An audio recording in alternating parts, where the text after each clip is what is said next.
পরে আমি বলি কি আচ্ছা ঠিক আছে, রাত্রেবেলা মা দেখলে বকা দিব, প্রথমেই আমার বাচ্চা কনসেপ্ট করে তোমাকে আমার ভালো লাগে তাই এত কিছু দিয়া। আমার তো মাথা খারাপ হয়েছে, তুই কি আমি কি তুই আমার পছন্দ করস। আমি এবার খুললাম, খোলার পর আমি কি ওরে আমি প্যান্ট আনতে বলছি, প্যান্ট আনে নেই গা, ও কি নিয়ে আসছে ওগুলা ছবি। আমার নাম শেফালি। শেফালি, বয়স কত শেফালি? বয়স 26 বছর বয়স। আপনি কি এই অনুষ্ঠান কখনো শুনতেন নাকি প্রথম আজকে? আমি সবসময় শুনতাম আপনার অনুষ্ঠান। শুনতেন? তখন মনে হয়েছে যে আপনি এখানে আসবেন, এরকম মনে হয়েছে? হ্যাঁ। ঠিক আছে, বলেন শুনি একটু কি গল্প আপনার। আমরা 4 বোন 1 ভাই। আমার আব্বু জুতার কারখানায় কাজ করতো, লেডিস। তো এখানে কাজ করতে করতে আমার মা গার্মেন্টসে কাজ করতো। তো আমরা তখন অনেক ছোট, অনেক কষ্ট করে মানে আর কি দুজন কাজ করে, আমার আব্বু কাজ করে মানে আর কি সংসার চালাইতো। তো এমনও দিন যাইতো যে আব্বু মানে আর কি খরচের টাকা দিতে পারে নাই, যার কারণে বাসায় আসেনি রাত্রে।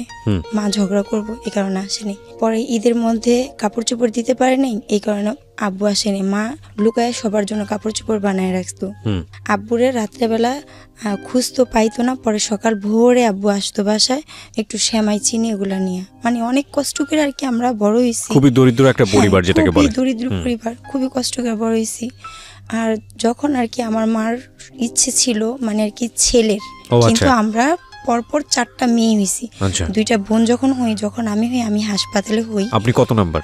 আমি 3 নাম্বার। 3 নম্বরে। আচ্ছা, ঠিক আছে। যখন আমি হই তখন আমার মা মানে মেয়ে কেন হইলো, ঠিক আছে, এতে আমার মা খুবই ক্ষিপ্ত। আমি তখন ট্রেসিন বলে ডাক্তারখানা, সেখানে আমি হই। তো আমার মা বলে আর একটা মহিলার বাচ্চা হয়ে মারা যায়, যার কারণে আমার মা বলে ওকে দিয়ে দিব। আমার তো মেয়ে আছে 2টা, ওকে দিয়ে দিব, দত্তক দিয়ে দিব। হ্যাঁ, দত্তক দিয়ে দিবে। তখন আমার খালা আমার আব্বাকে যায় বলে জলদি চলেন, আপনার মেয়ে হয়েছে দেখে আপা তো মেয়েকে দিয়ে দিতেছে। তখন নিয়ে আসলো, নিয়ে আসার পর আব্বা এসে বলে না আমার মেয়েকে আমি দিব না, মেয়ে হয়েছে তো কি হয়েছে। পরে আব্বা নিয়ে আসলো। আব্বা আমাকে অনেক আদর করতো। তো মার মুখের থেকে আর কি শোনা। এবার আমি আসার পরও মা আমার বলতেছে তোর এই কথাগুলো মনে আছে। তা আমাকে বলে যে মানে আর কি আমার মুখের উপরে বালিশ দিয়ে উনি টয়লেটে চলে যেত, আর বলতো আল্লাহ যায় যেন দেখি ও মরে গেছে। ঠিক আছে, যায় যেন দেখি ও মরে গেছে। তো কথাগুলো শুনতে কিন্তু অনেক কিন্তু মনে হইলো অনেক কষ্ট লাগে। যে আজকে মেয়ে জন্ম নিচ্ছে দেখে আমার মা আমাকে যে জন্ম দিচ্ছে গর্ভধারিণী মা, সে আমাকে চাই নাই। ঠিক আছে, খুব কষ্ট লাগতো, কিন্তু কখনো বলতাম না। যে আমার মা যখন ছোটবেলায় দুষ্টামি করতাম তখন বলতো কই মাছের জান নিয়ে আসছোস। ঠিক আছে, এত মারতে চাইছি মরস নেই। তো আবার লবণ পানি খাওয়াই দিছিল একবার, যাতে আমি মইরা যাই। খালি দোয়া করতো যেন আমি মইরা যাই। তো শত হোক মা। তো পরে আমার আব্বা এসে দেখা ফেলাইছে। দেখা ফেলানোর পরে আমার মাকে মানে কুইদা গেছে মারতে, আমার মেয়ের যদি কিছু হয় তাহলে তোরে আমি ঘরে রাখবো না, এগুলা বলছে। পরে কিন্তু মা খুবই মানে আমার প্রতি খুবই ক্ষিপ্ত ছিল। পরে আস্তে আস্তে বড় হওয়ার পর সেই জিনিসটা আবার আরেকটা মেয়ে হয়, আমার ছোট বোন। আচ্ছা। তখন মা চাকরি করে, ওই মেয়েটাকে দেখাশোনাও করতে পারে না, কিন্তু ওর বেলায় এমন করেনি, কিন্তু আমার বেলায় এগুলা করছে। করার পর এগুলো মা নিজের মুখে স্বীকার করা, মা নিজে বলে। আমার আব্বা আমাকে অনেক আদর করতো। আমার আব্বা আমাকে গোসল করে আমার খালার বাসায় নিয়ে যেত, আমাকে ধরে মারতো আমার মা। এই কারণে আমার কি করতো, ওই বাসায় নিয়ে রাইখে আসতো। আবার যখন রাত্রে বাসায় আসতো তখন আমার আব্বা আবার আমাকে নিয়ে আসতো। তো এরকম করে বড় ওই ছোটবেলার জীবনগুলো এইভাবেই যায়, খুবই কষ্টের মধ্যে কাটে। তারপরও বোনরা 4 বোন ছিলাম। বড় আপা আমাদেরকে মানুষ করছে, মানে মায়ের মতনই বড় আপা মানুষ করছে। মা চাকরি করতো, আব্বাও কাজ করতো। বড় হয়ে একই বাসার মধ্যে আমরা ভাড়া থাকি। একই বাসার মধ্যে, মানে কোয়ার্টার বাসা, একই বাসার মধ্যে ভাড়া থাকি। তো ওই ছেলেটা আর কি, আমি আবার কারচুপির কাজ জানি, হাতের কাজ। তো এটা আমার বড় দুলাভাই আর কি শিখায়। আমার বড় বোনের যখন বিয়ে হয় তখন আমার বড় দুলাভাই আমাকে শিখায়। তো আস্তে আস্তে তখন প্রথমে দেয় 50 টাকা সপ্তাহ। তারপরে স্কুলে পড়ি, আমি স্কুলে ক্লাস 6 পর্যন্ত আমি পড়ি, তারপর আর পড়তে পারি না। এর মধ্যে আমার একটা ভাইও হয়। মানে আপনার 4 বোনের পর একটা ভাই হয়? হ্যাঁ, 4 বোনের পর একটা ভাই হয়। তখন আমি এখনো মানে সাবালক হইনি, তখন আমার ভাই হয়, তখন আমি ছোটই। তারপরে আমার মা বলে বাইরে যাব, পরপর বড় বোনেরও বিয়ে হয়ে যায়, মেজ বোনেরও বিয়ে হয়ে যায়। কারণ 2 বোনের তো বিয়ে হয়ে গেছে, ভাই তো ছোট কোলে, তাকে দেখবে কি, এর জন্য আমার পড়া বন্ধ করায় দেয় মা। বাইরে চলে যায়। পড়া বন্ধ হবে ক্লাস 6-এ। ক্লাস 6-এ থাকতে পড়া অফ করে দেয়, পড়া বন্ধ হয়ে যায়। পরে আমাকে বলে যে তুমি দেখবা, ওরে দেখবা, এই কারণে আমার লেখাপড়া বাদ দিয়ে দেয়। পরে আমার স্যার বলে যে ওর তো মাথার ব্রেনটা অনেক ভালো আন্টি, ওরে পড়ান। পরে মা বলে যে দেখো বাবা, ওরে যদি এখন পড়াই তাহলে আমার সংসার কে দেখবে, আমি তো বাইরে চলে যাব। সেখানে আমার মা তখনের সময় 60,000 টাকা জমা দেয় ঠিক আছে, তখন 60,000 টাকা অনেক কিছু। আমার মার যেখানে যা সঞ্চয় ছিল সব আমার মা ওইখানে একাকিত্ব করে দেয়। আচ্ছা, তারপর থেকে উনি সেই টাকাটা যার মাধ্যমে দেয় সে মাইরা কোথায় চলে যায়, তাকে আর পাওয়া যায় না। ওকে। তারপরে আমার মা যাইতে পারে না, আমার পড়া তো বন্ধই থাকে। তারপরে আমি কারচুপির কাজ করতে থাকি, আর আমার মা বাহিরের মানে আমার আব্বার যে কারখানা ছিল কারখানার কর্মচারী খাইতো আমাদের ঘরে। তো সেখান থেকে আমার আব্বা কারখানা বড় হয়, কর্মচারী খায়, আমাদের ঘরেই খায়। আমার বাইরের 2টা লোকও খায়, মা গার্মেন্টসের কাজ বাদ দিয়ে দেয়, তখন ঘরেই রান্না করে, বাহিরের কয়েকটা কর্মচারী খাওয়ায়।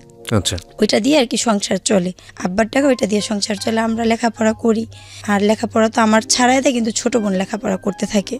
তো ঘরের মধ্যে আর একই বাসার মধ্যে ভাড়া থাকি। তো প্রথমে কাজ করি বড় আপার হাজবেন্ডের সাথে শাড়ি কাজ করি। যখন ওদের সাথে আবার একটু রাগারাগি হয় তখন ওদের সাথে থেকে কাজ ছাইড়া দিই।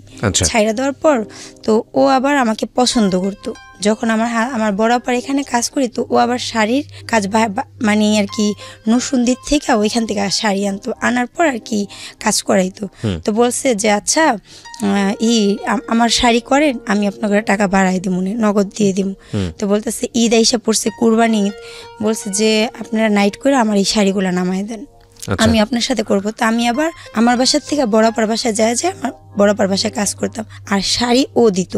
তো খুব কালো ছিল, আর ওর একটা রোগ ছিল যক্ষা, যেটাকে টিবি বলে, ঠিক আছে, সেটা ছিল। তো আসতো না, আমি ওকে দেখতে পারতাম না। তো দেখতে পারতাম না, আমি বলতাম মানুষকে নিন্দাইতে নাই, কিন্তু তখন মানে আর কি এরকম মানে একটা অহংকার বোধ কাজ করতো আমার ভিতরে। তো ও আইসা যদি পানি চাইতো তখন আমি বলতাম পানি বাইরের থেকে খাইতে পারো না, আমি আবার বলতাম পানি বাইরের থেকে খাইতে পারো না। আমার বড় আপাকে বলতো ও এমন করে কিসের জন্য, এই কথা আবার বলতো। তখন আমার দুলাভাই বলতো বাদ দেওয়ার কথা, ঠিক আছে, আমি সহ্য করতে পারতাম। যখন চলে যেত তখন আমি অনেক ভ্যান ভ্যান করতাম, অনেক কিছু বলতাম। ও আসতো, আসার পর বলতো আমার শাড়ি করেন না, কটা শাড়ি আসতে নামাই দেন, আমি নগদ টাকা দিব, লাগলে বাড়াই দিব না, নাইট করে ঈদ আইসা পড়ছে নামাই দেন। তখন আমি আবার ওকে কাল্লু কাল্লু বইলা চেতাইতাম, মানে ও খুব কালো ছিল তো, ঠিক আছে, শর্ট ছিল, কালো ছিল, এই কারণে ওকে আমি কাল্লু কাল্লু কইলাম। আর আমার বড় আপা যে বাসায় ভাড়া ছিল সে বাসায় একটা মেয়ে ছিল, বলতাম যাও ওই মেয়ের সাথে প্রেম করো, ওই মেয়ের সাথে প্রেম ছিল ওর শাড়িগুলো নামানোর জন্য, মানে আর কি বলে নাইট করার জন্য আমার বড় আপার বাসায়। তা আমি বড় আপা তারপর ও পরে বলে আমি রাত্রেবেলা খাওয়াবো তোমাদেরকে সবাইকে, আই না বিরিয়ানি খাওয়াবো, আমার আবার বিরিয়ানি পছন্দ, পরে বলে বিরিয়ানি খাওয়াবো, আর 50 টাকা করে দিব আমাকে বলে আর কি, নাইট করলে 50 টাকা করে দিবে, বিরিয়ানিও খাবে। তখন আমি কি কাজগুলো নিয়ে যেত? হ্যাঁ শাড়িগুলো আর কি বিক্রি করতো, বিক্রি মানে আর কি এটা মালের অর্ডার আনতো। হ্যাঁ অর্ডার আনতো, মিডলম্যান হিসেবে কাজ করতো, কাজ করে তারপর আবার ওটা কমপ্লিট করে দিত। ওইটাতে আবার ওর লাভ ছিল, সেটা নসুন্দির থেকে আনতো। তারপরে এইভাবে কাজ করতে থাকি। তো 3টা নাইট করি, 3টা নাইট আমি 150 টাকা পাই ওর কাছ থেকে। তা আমি আবার আসিফের গান অনেক শুনতাম, আসিফের গান মানে আসিফ আমার অনেক মানে বেস্ট শিল্পী, হ্যাঁ খুব পছন্দের শিল্পী। তো ওর গান আর কি আমি শুনি। তো আমি বলি তুমি তো গুলিস্তান যাও, তোমার কাছ থেকে তো আমি 150 টাকা পামো, আমি তো জিন্সের প্যান্ট পরি না, তো আমার একটা জিন্সের প্যান্ট আইনা দিবা, কয় টাকা নিবো, ওইখান থেকে আনলে তো কমের মধ্যে আনতে পারবা, তো লালের মধ্যে একটা জিন্সের প্যান্ট আনবা, আর আমার জন্য আসিফের একটা বায়না ক্যাসেট নিয়ে আসবা। পরে বলছে কি আচ্ছা ঠিক আছে। তো ও আবার মনে মনে আমাকে পছন্দ করতো, সেটা তো আর আমি জানতাম না। তো আমি আর কি ওর নানার জন্য বাড়ি মার্কেটে যাই আমার ছোট বোনকে নিয়ে, এর মধ্যে তা আমার চুল আবার মেহেদি লাগানো থাকে। তো আমি যাই আর বলছি চুলের একটা কালার এনে দিতে, মানে চুল কালার করব, কালার এনে দিতে, আর কয় টাকা হয় আমি তোমাকে দিয়ে দিব। এই কথাটা আর কি বলি, কিন্তু ফ্রি ছিলাম খুব, কোনো খারাপ কোনো কিছুই ছিল না। তো আর কি আমাকে বলে আচ্ছা ঠিক আছে আমি আয়না দিব। তো আমাকে চুলের কালার আয়না দেয় একটা, আর একটা আসিফের পোস্টার, আসিফের গানের ক্যাসেট, জিন্সের প্যান্ট আনে নাও, ঠিক আছে, আর একটা ব্রেসলেট আনে পাথরের, একটা খাপের ভিতরে ভরা, আর তার ভিতরে একটা কাগজ বাস করে ছোট করে বাস করে রাখা একটা কাগজ। তখন আমি আসি, ওটা শপিং ব্যাগের মধ্যে পিন মারা, তখন সবগুলো ঢুকে আর কি পিন মেরা থুইছে। তখন আমি আসি মার্কেট থেকে আসার পর মা বলতেছে তো আনছে, ওই দেখ শোকেসের উপরে থুয়ে গেছে। আমি আবার খোলার পর আমি কি ওরে আমি প্যান্ট আনতে বলছি, ও প্যান্ট আনে নেই গা, ও কি নিয়ে আসছে ওগুলা, ছবি এই পোস্টার আনছে, ক্যাসেট আনছে, আর কালার আনছে, আর কি আনছে। পরে ওটা খোলার পরে ওটার ভিতরে পয়রা দেখি চিঠি, একটা চিঠির ভিতরে লেখা আছে শেফালি তোমাকে আমার ভালো লাগে তাই এত কিছু দেয়া। আমার তো মাথা খারাপ হয়েছে, তুই কি আমি কি তুই আমার পছন্দ করস? মানে আপনি চিন্তাই করেন না? আমি চিন্তাই করিনি, আমার তো মাথা খারাপ হয়ে গেছে। এখন আমি উন্না আনতে গেছি জামার সাথে ম্যাচিং করে, উন্না আর কি ম্যাচ হয়নি। আমি তো রাগে ফায়ার। পরে আমি বলতেছি ও আসুক, ওর খবর আছে, ওর এত বড় সাহস। মা কয় কি হয়েছে? আমি কি ও আমার এগুলো লিখছে, ওর এত বড় সাহস, ও আসুক খালি, আমি ও আসলে বলবা বসতে, আমি আসতেছি। মার্কেট থেকে উন্নাটা ম্যাচিং করে আনার জন্য আবার গেছি মার্কেটে, মানে এগুলা দেখে আমি আবার গেছি মার্কেট। কিন্তু আমার রাগ খুব। তো ও আয়শা বলতেছে মাকে, মা বলছে তুই কি কি লেখছোস, কি চিঠি দিছোস? ও তো একদম পুরা ফায়ার হয়ে গেছে, খুব রাগ এগুলো আর কি মা বলছে। পরে বলছে খালা আমি তো লেখাপড়া পারি না, আমার বন্ধুকে আমি বলছি ঈদের একটা শুভেচ্ছা দিতে, আমার বন্ধু মনে এগুলা লেখা দিছে দুষ্টামি করে, মানে এটা বলে আর কি কথা কাটাই নিল। তো কথা কাটাই নেওয়ার পরে তো আমি আসলাম, আসার পরে কিন্তু আমার মনের ভিতরে একটা মানে আর কি সন্দেহ জাগলো যে ও এরকম কেন বললো, ঠিক আছে নিশ্চয়ই কোনো কারণ হবে, মানে একটা হাব ভঙ্গিমা দেখলে একটা বোঝা যায় না। তারপরে দিয়া যাক, এখন আমি আর কি বললাম মাকে, যাচ্ছে ঠিক আছে যাক, ওর সাথে আমি আর কথা বলবো না, ওর সাথে আমি আর কোনো কথা বলিনি, মানে রাগ আমি খুব। এখন না আমার একটা বান্ধবীর ভাই বলতেছে আপু আপনি তো প্রেম করেন না, একটা ছেলের সাথে কথা বলা দেখেন, যদি ভালো লাগে তাহলে আর কি রিলেশন করবেন। তখন আমি কারো কোনো রিলেশনের মধ্যে জড়াইনি।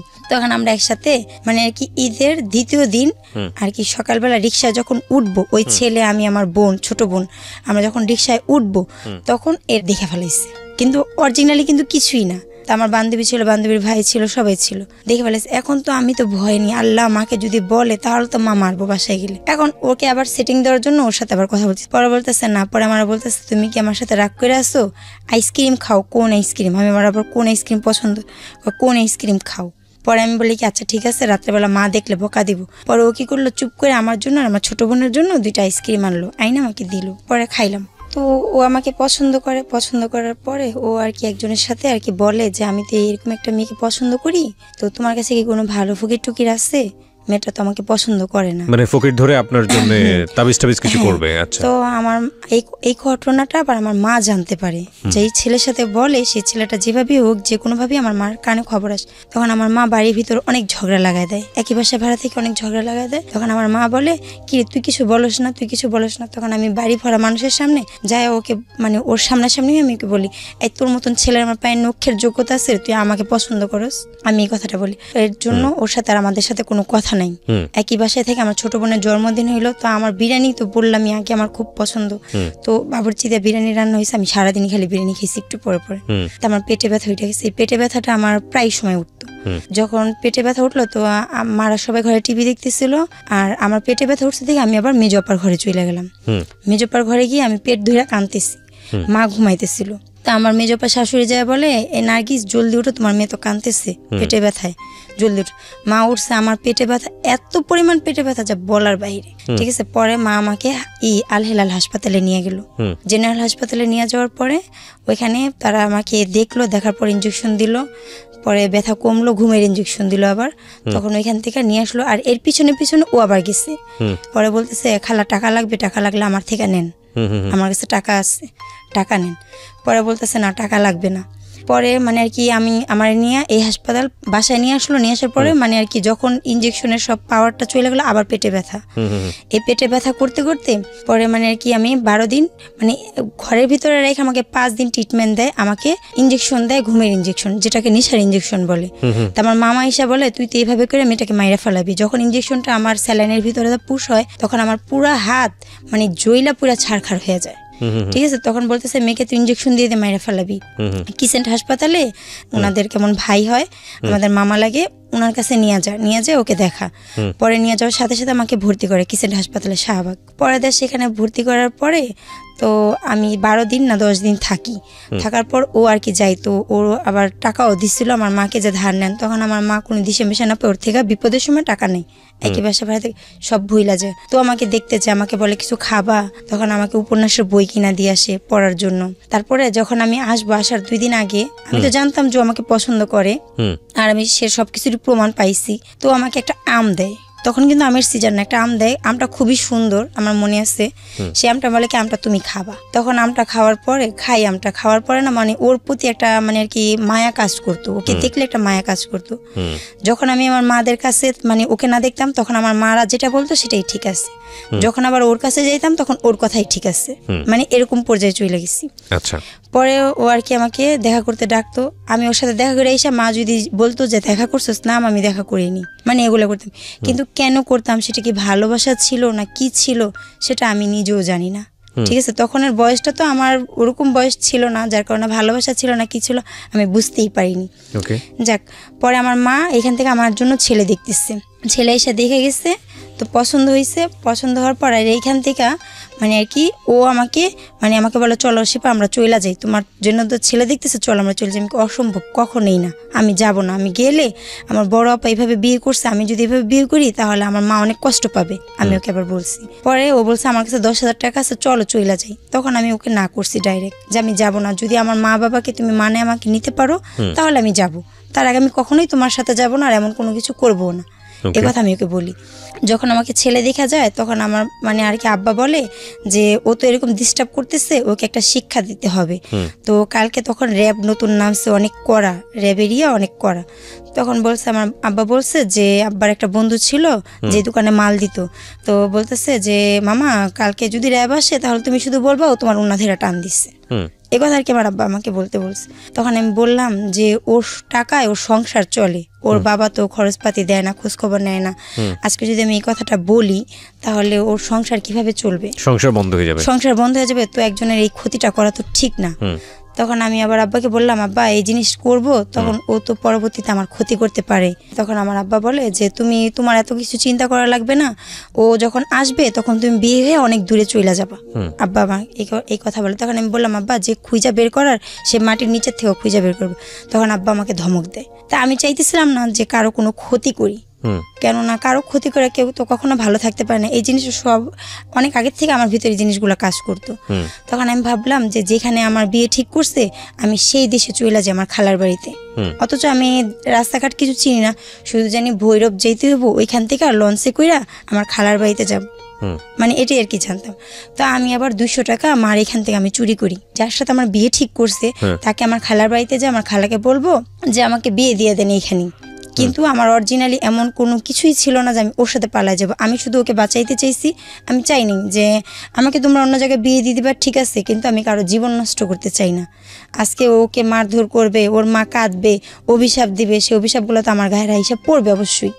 ঠিক আছে, ভালো মানুষ বাঁচতেই পারে, সেটা তো কোনো অপরাধ না, ঠিক আছে, যার জন্য আমি এগুলো আর কি ভাবছি। তো আমি যখন ওকে বলি যাওয়ার কথা, তখন আমি সকালবেলা উঠার পর আমি আবার বালিশের নিচে একটা চিঠি লেখা যাই, মা আমি খালাম্মার বাসায় গেলাম, তোমরা আমার জন্য কেউ টেনশন করো না, ঠিক আছে। তো এখন ও বাড়িতে নেই, আমিও বাড়িতে নেই। তো আমার মা আবার বলল যে তোর আব্বাকে বল আধা কেজি আটা না 3 পা আটা আনতে। তা আমি আবার দোকানে গেছি, দোকানে যে আমি আব্বারে বললাম আব্বা আধা কেজি আটা না 3 পা আটা নিতে বলছে আম্মা। তো এই কথা বললে ওইখান থেকে ব্যাগ নিয়ে আমি বাইরে থেকেই চলে গেছি, আমি আর থামিনি। ও আবার ওর মার ব্যাংক ভেঙে ফেলাইছে, ভেঙে সব টাকাগুলো নিয়ে নিচ্ছে। ওর মা পয়সা টাকা টুকা জমাইছে, ওগুলো নিয়ে নিচ্ছে। নিয়ে নেওয়ার পরে ওর কাছে তখন টাকা ছিল না, কিন্তু ও তো পালায় যাবে আমার সাথে, কিন্তু আমার তো এগুলো ছিল না প্ল্যান। তো আমি যখন বাংলা স্কুলে এখানে যাই তখন আমি বললাম এরকম এরকম আব্বা বলছে তুমি চলে যাও এখান থেকে, আমি চাই না তোমার কোনো ক্ষতি হোক। তা আমি বাসে উঠি, গুলিস্তানের বাসে, ও আমার সাথে সাথে বাসে উঠে। ওঠার পর আমাকে বলে তুমি যেখানে যাইবা আমি তোমাকে সেখানে পৌঁছায় দিয়ে আসবো, চলো, তুমি তো চিনবা না, আমি তোমাকে দিয়ে আসবো। তো এই ভাইবা ও যায় আমার সাথে। যাওয়ার পরে আমি বলছি তোমার সাথে আমি যাওয়ার জন্য আমি আসিনি। পরে বলছে সমস্যা নাই, তাহলে আমি তোমার যে জায়গায় যাবে সেখানে আমি তোমার পৌঁছায় দিয়ে আসবো। তাই আমি ভাবলাম যে পৌঁছায় দিয়ে আসলে মানে তখন আমার সেন্সে এতটুকু কাজ করে নেই যে আমি যে ওর সাথে যাইতেছি তার পরিণতি কি হবে, ভালো হবে বা খারাপ হবে। তখন এখান থেকে গেলাম, যাওয়ার পরে তখন ছিল 15 আগস্ট শোক দিবস। আচ্ছা, ঠিক আছে। তো রাস্তাঘাট আমরা যখন গুলিস্তানে যাই সব গাড়ি ঘোড়া বন্ধ। এখন আমাকে বলে গাড়ি তো বন্ধ, কোথায় যাবা, এখন তো বাসাও যাইতে পারবা না, তাহলে চলো তুমি আমার দাদির বোনের বাসায় চলো, ওইখান থেকে কালকে আমি তোমাকে পৌঁছায় দিয়ে আসবো। তাই আমি ভাবলাম ঠিক আছে তাহলে যাই। তখনও আমি মাথায় আমার কোনো কাজই করতেছিল না। পরে গেলাম, যাওয়ার পরের মধ্যে আমার যেই মালিক মহাজনের কাজ করতাম শাড়ি কাজ, তার মোবাইলে ফোন দিলাম। ফোন দেওয়ার পর আমি বললাম যে খালেক ভাই মাকে বললেন যে আমি এরকম একটা মহিলার সাথে আছি, রাস্তায় তো হরতাল, এর জন্য যাইতে পারিনি, ওনার সাথেই আমি আছি, আমি খালামার বাসায় কালকে যাব, টেনশন যেন না করে, এটা আর কি আমি বলছি। বলার পরে উনি বলছে আচ্ছা ঠিক আছে। পরে বুঝা ফেলাইছে যে আমাকে নিয়ে ও পালায় গেছে, কিন্তু অরিজিনালি তো পালায় যায়নি। ঠিক আছে, তখন বলে তোমরা থাকো, 2 দিন পরে আমি তোমাদের বিয়ে করাই দিব, এই কথা বলে। কিন্তু আমি তো বিয়ে করবই না, আমি তো ওকে বিয়ে করবই না। তো এখন অনেকভাবে ও বুঝায় আমাকে, বোঝানোর পর যেই নাম্বার থেকে আমরা ফোন দিই সেই নাম্বারে ওই মহাজন ফোন দেয়। ফোন দেওয়ার পর আমরা দুজন বইসা থাকি, ওইখানেই বসে থাকি। বসে থাকার পরে জিজ্ঞাসা করে এখানে কি একটা মেয়ে আছে, মেয়েটার গায়ের রং এরকম, মেয়েটার চুলগুলা লাল। তখন আমি বলি বইলেন না, কিন্তু লোক বইলা দেয়। পরে ওইখান থেকে আমার দুলাভাইরা সবাই আর কি জিজ্ঞাসা করে এটা কোন জায়গা, কোন দেশ, জায়গার নাম জিজ্ঞাসা করে। ওইখান থেকে আমাকে নিয়ে রিটার্ন ব্যাক করে। না বিয়ে করতে পারিনি। পরে ওইখান থেকে আসার পর ঢাকা আসি। হ্যাঁ, ঢাকায় আবার চলে আসি। ওর বাড়ি হলো শরীয়তপুর। ঠিক আছে, আমাকে নিয়ে শরীয়তপুর চলে যায়। শরীয়তপুরের থেকে আমাকে নিয়ে আবার ঢাকা চলে আসে। ঢাকা আসার পর ওর চাচার বাসায় যায়। ওর চাচার মানে ওর চাচিও অনেক উল্টাপাল্টা কথা বলে, তুমি কি ও কি দেখছো, হ্যান তেন এসে অনেক কথা বলে। তখন আমি অনেক কাঁদি। কাঁদার পর ও আবার ওইখান থেকে যেই ভাই মানে আর কি মিথ্যা কথা বললে আর কি করে তার কাছে যাই। এখন সে বলে সেপা এখানে থাইকো না 1 মিনিটও, এখানে থাকলে অনেক সমস্যা হবে, তোমার মারা পুলিশ আনছে, এই সে অনেক ভয় দেখায়। যার কারণে ওইখান থেকে উনি যদি তখনও বলতো যে সেপা আমি তো বুঝতে পারিনি, ঝামেলা হইতেছে, তুমি চইলা যাও বাসায়, বিয়ে যেহেতু হয় নাই চইলা যাও বাসায়, তাহলে আমি চইলা যেতাম। আমি তো ভয় পেতেছি, কারণ আমার বয়সটা তখন কম, আমি অতটা ভালোভাবে বুঝতাম না। কত বছর বয়স তখন? তখন আমার 13 বছর বয়স। 13 বছর বয়স, ওকে, ঠিক আছে। তা আমি ভয়ে নাই, পরে মানে আর কি 13 তো খালি পড়ছি আমি। ঠিক আছে, তখনের কথা। তখন আমি চইলা যাই ওইখান থেকে। ও আমাকে মুন্সিগঞ্জে নিয়ে যায়, ওর ফুপুর বাড়ি। ফুপুর বাড়িতে যাই, যাওয়ার পর ফুপুরা রাখার পর আমি যাই 15 তারিখে, আমার বিয়ে হয় 28 তারিখে। এতদিন পর্যন্ত ওর ফুপুর বাড়িতে আমি থাকি। মানে শেষ পর্যন্ত আপনি রাজি হলেন নাকি বিয়ে করতে? হ্যাঁ, পরে আমাকে বলে দেখো এখন তুমি যদি যাও, আমি খালি বলতাম আমি বাসায় যাব, আমি বাসায় যাব। তখন আমাকে বলে যে তুমি যখন বাড়িতে যাও, যে মাথা উঁচা করে তুমি দাঁড়াইতা, তোমার সাথে তোমার কিছু হয় নাই, মানুষ তো তোমার খারাপ বলবে, বলবে তোমার সাথে আমার অনেক কিছু হয়েছে, অরিজিনালি তো কিছু হয়নি। তখন আমি চিন্তা করলাম ঠিকই তো বলছে। আর আমি আমার ভাইকে অনেক ভালোবাসতাম, আমার মাকেও আমি অনেক ভালোবাসতাম। তো খালি রাত্রেবেলা খালি কাঁদতাম, আমি আমার মার কাছে যাবো, আমি আমার মার কাছে যাই হোক। আপনি তারপরে ওকে রাজি হলেন? হ্যাঁ, পরে রাজি হই। উনাদের এখানে আমার বিয়ে হয়। বিয়ে হওয়ার পর এখানে আমরা সংসার করি। তার মানে একরকম জোর করেই আপনাকে আপনার হাজবেন্ড বিয়ে করলো। কিন্তু মানে এগুলো আর কি তখন তো আমি এটা বুঝতে পারিনি যে বিয়ে কাকে বলে। বিয়ে মানে সারা জীবন সুখে দুঃখে তার পাশে থাকা বা তার সাথে থাকা, এটাও আপনি বুঝেন? এটাও আমি বুঝি নাই। বয়স তখন কত? ঠিক আছে, তো 13 তখন। 13 বছর বয়স। আমি তখন ওর বয়স কত ছিল? ওর ভালোই বয়স ছিল, মানে আর কি আপনার চেয়ে কয় বছরের বড়? আমার চেয়ে ওর 3 বছরের বড় ছিল। তাহলে তো ওর তো 14, 15, 16 বছর বয়স। ও তো ছোট। মানে কি ও নাকি ওর ফ্যামিলির সবার বড়। ও বলতো ওর বয়স বেশি, ফ্যামিলির মানে আর কি ওর চাচতো ভাই বোন সবার বড়। আমার শ্বশুর সবার বড় ছিল, ওকে, আর ও ছিল বড় সবার। মানে ও কি বিয়ের জন্য প্রাপ্তবয়স্ক ছিল? ওর নাকি ওকেও দেখতে এরকম ছিল, 17, 18 ওর ছিল। মানে দুজনেই খুব অল্প বয়সে, এটা বোঝা যাচ্ছে। হ্যাঁ, তো এখন মানে ওর যে ব্রেনটা ছিল, যে জ্ঞানটা ছিল, সেটা আমার ছিল না। ঠিক আছে, জ্ঞান না থাকলে তো একটা ফ্যামিলিও চালাইতে পারতো না, তাই না? যেহেতু একটা ফ্যামিলি চালায়, সেহেতু ও ভালোই বুঝে। ঠিক আছে, তো আমাকে এগুলা বলে। তো প্রতিটা মেয়ের মনের ভিতরেই একটা চাহিদা থাকে যে আমার হাজবেন্ড এমন হবে, বা আমার স্বামী এরকম হবে, বা আমার স্ত্রী এমন হবে। প্রতিটা মেয়ে বা ছেলের মধ্যে একটা চাহিদা থাকে, যেই চাহিদাটা আমার অপূর্ণ, আমার জায়গায় আমার অপূর্ণই রয়ে গেছে। আমি সেটা কখনোই, আমার সেই খালি জায়গাটা আমার অপূর্ণই খালিই রয়ে গেছে, সেটা কখনো ভরেনি। ও হয়তো আমাকে পায়ে হ্যাপি, কিন্তু আমি ওকে পায়ে কখনো হ্যাপি হই নাই, কখনোই সেইভাবে আমি খুশি হইনি। কিন্তু কখনো ভালো লাগতো না, মানে ও আমাকে ছুঁইতো বা কোনো কিছু করতো, সেই জিনিসগুলো আমার ভালো লাগতো না। ঠিক আছে, সেগুলো আমি করতাম বাধ্য হইয়া করতাম। তো যাক, তারপরে যখন আমার প্রথম আমার বাচ্চা কনসেপ্ট করে, তখন তো আমি বুঝি না। কত বছর বয়সে বিয়ে? কতদিন পরে? বিয়ের পরে প্রথমেই আমার বাচ্চা কনসেপ্ট করে। প্রথমে বাচ্চা কনসেপ্ট করার পরে তখন আমি বলি যে বাচ্চা কনসেপ্ট করছে, তখন আমি অনেক অসুস্থ হয়ে যাই। তো ওর মানে আমার শ্বশুর, বিয়ের পরে তো আমার শ্বশুর, তো উনি আবার মুন্সিগঞ্জে যায় আমাকে নিয়ে আসে, আমাকে আর ওকে নিয়ে আসে ঈদের পরে নিয়ে আসার পরে মানে আর কি এর মধ্যে আবার আমি যখন বিয়ে হয়, আমি কথাটা পিছনে রেখে আসছি, আমার বিয়ের 15 দিন যাইতে না যাইতে মানে আমি পাগল হয়ে যাই, পাগলের মতন আমি আচরণ করি। আমি শুধু এতটুকু বলি আমার মার কাছে যাব, নিজের মাথার চুল নিজে টাইনা ছিঁড়া ফেলাই, ঠিক আছে। আর মনে হইতো কে জানি কি পুড়তেছে আমার ভিতরে, জইলা পুইরা, মানে 10টা বাজলে, সকাল 10টা বাজলে আমার ভিতরে জইলা পুইরা ছাড়খাড় হয়ে যেত। আর খালি বলতাম আমার মার কাছে যাব। মানে বিয়ের পরে আপনাকে বাড়িতে পাঠায়নি? না, বাড়িতে পাঠায়নি, ওর মুন্সিগঞ্জেই রাখছে, ওইখানে আমাকে রুম ভাড়া করে ওইখানেই রাখছে। আচ্ছা। তো মানে আর কি অনেক কষ্ট করে আর কি সংসার চলতো। মানে ওই করতো, মানে জুতার আপারের কাজ করতাম। আর জুতার মধ্যে যে কারচুপির কাজটা হয়, পুঁতি চিমকি বসানো, সেগুলা ও ঢাকার থেকে নিয়ে যেত, ওইখানে আমরা দুজন কাজ করতাম। ওইখান থেকে ও আর কি আমাকে খুবই মারধর করে, ঠিক আছে। মানে আমি এদিক ওদিক চলে যাই দেখে খুবই মারধর করে। মারধর করার পর ও আমার মার কাছে নিয়ে আসে।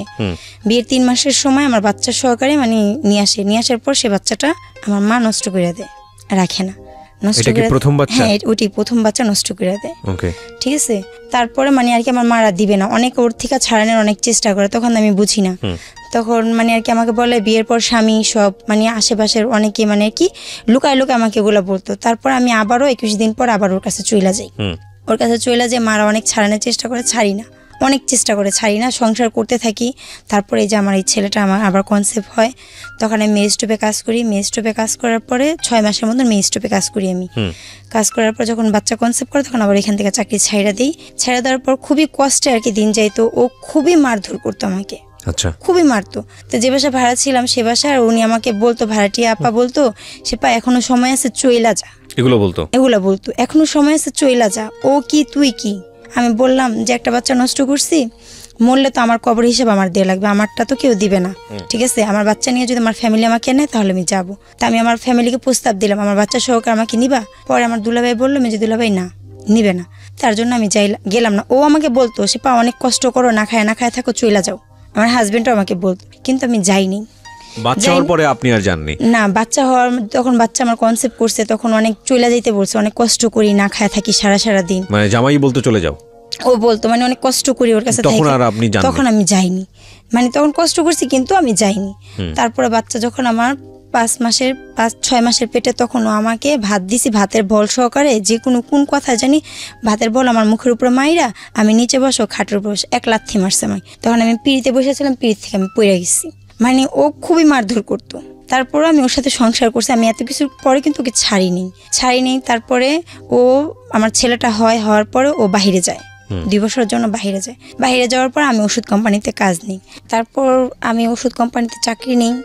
আমি মানে কি ওইখানেও কাজ করি, ও তো বাহিরে চলে যায়। তখন আমার ছেলেটার বয়স তখন 1.5 বছরের মতন, তখন ও বাহিরে চলে যায়। মানে 1 বছর শেষ হয়ে মানে 2 বছর চলতেছে, তখন বাহিরে চলে যায়। বাহিরে যাওয়ার পরে দুবাই যায়, তখন দুবাই যায় 2 বছর থাকে। তখন আমি চাকরি করতে থাকি, ও আমাকে চাকরি করতে মানা করে, চাকরি করার দরকার নেই। তাই আমি ভাবি যে চাকরি করবো, আমি একটা চেনের অনেক শখ, চেন নিবো, চেন নেওয়ার পর মানে একটা স্বর্ণের চেন কিনবো, কেনার পর চাকরি ছাইড়া দিব। এর জন্য চাকরি করে থাকি। অফিসে সবাই আমাকে চিনে, তখন এমন কোনো কিছু হয় না, সবাই চিনতো, জানতো। তখন মানে একজনের সাথে ফোনে রং নাম্বারে আমার পরিচয় হয়। কিভাবে? মানে আমার মোবাইলে তখন ও আবার যাওয়ার পর, বাহিরে যাওয়ার পর যে মাসে যায়, তার 2 মাস পরে আমার জন্য একটা ফোন পাঠায়। ফোনের মধ্যে তখন আর কি যখন ফোন ইউজ করি, তখন একটা রং নাম্বারে ফোন আসে। আচ্ছা, ফোন আসে অনেক। ছেলেটা চিনতো কিভাবে? ওর এক বন্ধু বলতো যে মেয়েটাকে এরকম আমি ফোন দিই, মেয়েটা আমার সাথে কথা বলতে চায় না। পরে বলে দে, আমি কথা বলে দেখ। এবং আপনি দেখা করতে যান? হ্যাঁ, দেখা করতে যাই। কথা বলার কতদিন পরে দেখা করতে যান? মানে কথা বলার মনে হয় মাসখানেক পরে। তখন আপনার হাজবেন্ড? ও তো বাহিরে দুবাই থাকে। দুবাইতে তখন? হ্যাঁ। তারপর? তো তখন আমি ওষুধ কোম্পানিতে কাজ করি। তখন আপনার একটা বাচ্চাও আছে? হ্যাঁ, বাচ্চাও আছে। জি। তো কথা বলার পর, আমার ছেলে তো ছোট, একদম ছোট। তো কথা বলার পরে ও আর কি আমার সাথে দেখা করতে চায়। দেখা করার পর আমি তো বলি না আমার বিয়ে হয়েছে। যখন দেখা হয়, তখন দেখা হওয়ার পর আমি বলি, আমাকে দেখা আপনার কি মনে হয়? কয় ভালো। আমি কি ভালো না, আমি ম্যারিড, আমার একটা ছেলেও আছে, আমার হাজবেন্ড বাহিরে থাকে। এ কথাটা আমি বলে দিই। পরে বলে তো আমি কি যে, তো আমি মিথ্যা কথা বলছিলাম যে আমি লেখাপড়া করি, আমি চাকরি করি। পরে ওর সাথে মানে এমনি কথাবার্তা বলি, কিন্তু ও ছিল ড্রাইভার। আচ্ছা। ও আমার সাথে মিথ্যা কথা বলে। তখন ও আবার বলে যে আমি মিথ্যা কথা বলছি, আমি কোনো লেখাপড়া করি না, আমি গাড়ি চালাই। আচ্ছা, ঠিক আছে। তখন একটা ফ্রেন্ডশিপ হয়, জাস্ট বন্ধুত্ব হয়। তো কিন্তু ওর কথাবার্তা খুবই ভালো লাগতো আমার কাছে, খুবই ভালো লাগতো ওর কথাবার্তা আমার কাছে। তো কথাবার্তা বলতাম। তো একদিন আমাকে বলে ওদের বাসায় নিয়ে গেছে, ওর মার সাথে কথা বলাইছে। ঈদের মধ্যে 6 মাস থাকে ওর সাথে আমার সম্পর্ক থাকে, 6 মাস। মানে সেটা জাস্ট বন্ধুত্বের, জাস্ট অন্য কোনো কিছুই না। তো আমার ছেলেকে খুবই আদর করতো আমাকে, মানে আর কি এমনি কোথাও বাইরে কোথাও ঘুরতে টুরতে যাইনি, ফোনিং যা কথাবার্তা রাস্তাঘাটে দেখা এই জাস্ট। আর ওদের বাসায় একদিন গেছি, ওর মা ছিল, ওর মার সাথে দেখা করাই দিছে, কথা বলছি। তার মানে আপনার বাসা পর্যন্ত চলে গেছেন? হ্যাঁ, ওর বাসা গেছি, ওর বাসা মানে ঢাকার মধ্যেই ছিল। তো ওদের বাসায় যাই, আমি যাই, আমার বান্ধবী যাই, আমার ছেলে যায়, আমরা হাঁটতে হাঁটতে যাই। ওর মা অনেক কিছু রান্না করে, খাওয়া দাওয়া করি। তা আমার ছেলেটা আবার ও শিখাইতো বাবা ডাকতে, তো বাবা ডাকতো। তাই আমি বলতাম এগুলা কি শিখাও, আমি আবার বলতাম এগুলা কি শিখাও, কি হয়েছে আমার পোলা, এগুলা বলতো, মানে দুষ্টামি করতো জাস্ট এরকমই, এমনি অন্য কোনো কিছু না। তারপর ওর মার সামনেও বাবা বাবা বলতো। এই ধরনের বন্ধুত্ব সম্পর্ক গড়ে উঠছে, এটা কি আপনার হাজবেন্ড জানতো দেশের বাইরে থেকে? না, ও জানতো না, কিন্তু ওর সাথে কথা বলে দিয়েছিলাম, ফ্রেন্ডশিপ। ও বাংলাদেশে যখন আসে তখন ওর সাথে কথা বলে দিয়েছিলাম যে আমি রং নাম্বার, আমার সাথে একজনের সাথে ফ্রেন্ডশিপ হয়, কথা বলো। আচ্ছা। আর আমার হাজবেন্ড আমাকে যেটা সবচেয়ে বড় কথা হলো সময় দিত না। ভালো মন্দ একটা সুখ দুঃখের কথা কার সাথে বলে, তার স্বামীর সাথেই তো বলে। তখন আপনার বয়সও অনেক অল্প, 14 বছর 13-14 বছর বয়স। তখন আমার সাথে কথাও বলতো না ভালো করে, মানে আর কি ফোন দিত, দিয়া জিজ্ঞাসা করতো খাওয়া দাওয়া করছো, ভালো আছো, ছেলে কি করে, ভালো আছে, বা শেষ, এই আর কোনো কিছু না। কিন্তু একটা চাহিদা বা একটা ভালোবাসার কথাবার্তা ওর মধ্যে, সেই জিনিসগুলো আমি কখনো পাইনি। সবসময় খুঁজতাম ওর মধ্যে, যেটা আমি ওর মধ্যে পাইতাম না। তো মানে আর কি তারপর ও আমার থেকে দেখতে, মানে বলে না মানানসই নাই, একদম মানে বেমানান, আপনার সাথে যায় না, একদম যায় না। ঠিক আছে, তারপরও মানে আর কি বলতে হয় না এই কথাটা, কিন্তু তারপর আমি কখনো ওকে মুখের উপরে বলতাম না। মানুষ বলতো, সবাই বলতো যে কি এর সাথে কি, এগুলো বলতো। কিন্তু আমার কাছে খুব খারাপ লাগতো, ওকে যদি কেউ কিছু বলতো আমার কাছে খুব খারাপ লাগতো। শতক আমার স্বামী, তো খুব খারাপ লাগতো আমার কাছে। তো যাক, ওইখান থেকে ও 2 বছর থাকার পর ও বাংলাদেশে আসার পরে, আর এ আবার কি করে আমার সাথে মিথ্যা কথা বলে ও বিয়ে করে। আমাকে বলে যে আমার ভাইয়ের জন্য মেয়ে দেখতেছি, কিন্তু মেয়ে ওর জন্য দেখা হইতেছে। তো তুমি তো আমার ফ্রেন্ড, তুমি আমার বন্ধু, তুমি আমাকে বলতে পারতা, আমার যেহেতু একটা সংসার আছে, আমি তো তোমার কাছে যাব না, তো তুমি বলতে পারতা যে আমার জন্য মেয়ে দেখতেছে। ভালো কথা, ও আমাকে বলে নেই, না বলার কারণে পরে যখন ও বিয়ে করার পর আমি যখন ওকে ফোন দিই, ও ফোন রিসিভ করে না। কি ব্যাপার, ফোন রিসিভ করে না? পরে একদিন ওর বউ ফোন রিসিভ করে, পরে দিয়ে এসে আমি কাইটা দিলাম। আমি কিছুক্ষণ পর আবার ফোন দিলাম।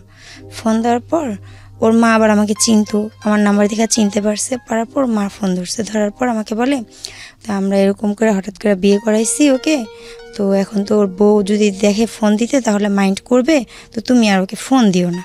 তারপরে ওর সাথে আমার সবকিছু বন্ধ, আমি আর ওকে ফোন দিই না, ও আমাকে ফোন দেয় না। তা আমি আমাদের অফিস থেকে পিকনিকে নিয়ে গেল, পিকনিকে গেলাম। তো সেখান থেকে ও আবার আমাকে একদিন যখন আসি, তখন ও আমাকে দেখে রিক্সায় ও যাইতে থাকে, আমি হাইটে আসতে থাকি। আমার ছেলে তখন মানে ছোট ছোট পা দিয়ে হাঁটে, ওকে নিয়ে গেছিলাম। তখন ওকে নিয়ে আমি আসতে থাকি, তখন দেখার পর রিক্সা থামায়, আমার সাথে কথা বলার পর তো কথা বলি, জাস্ট কথাই। তারপরের থেকে মানে ও আবার আমার পিছনে ঘোরা শুরু করে দিল, মানে ওর ভিতরে আরেকটা ভালো লাগা কাজ করলো। তখন মানে ওর কেন ভালো লাগছে তা জানি না, খুব ভালো লাগছে। তখন বারবার ফোন দেয়।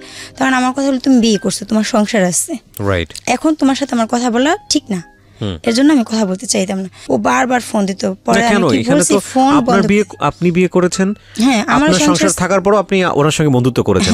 সো ওর তো আপনার সাথে বন্ধুত্ব করতে গেলেও তো ওর তো যুক্তি থাকতে পারে যে না আমার সংসার আছে, আমি তোমার সাথে কথা বলবো, কিন্তু সমস্যা ছিল না। কিন্তু আপনি ওকে না করতেন কেন? কারণ আমি ওকে না করতাম কেন না, ওই যে ওর মা আমাকে বলছে, যে ওর মা ওকে বলেছে, সে কারণে এই কারণে আমি বলতাম না। কারণ একটা স্ত্রী স্বাভাবিক সন্দেহ করতে পারে, নতুন বিয়ে করছে, অশান্তি হইতেই পারে স্বাভাবিক, একদিন 2 দিন। তার আগ পর্যন্ত আপনার হাজবেন্ড জানে না যে আপনার ওই ছেলেটার সঙ্গে বন্ধুত্ব হয়েছে? না। ওকে। তখন মানে আর কি আমি কি করলাম, ও ফোন দেয় দেখে আমি সিম চেঞ্জ করে ফেলাইলাম। পরে ওর বন্ধুকে আমার বাসায় পাঠাইলো, বলছে যে সিম চালু করতে, না হলে ভাই উপরে আসবে।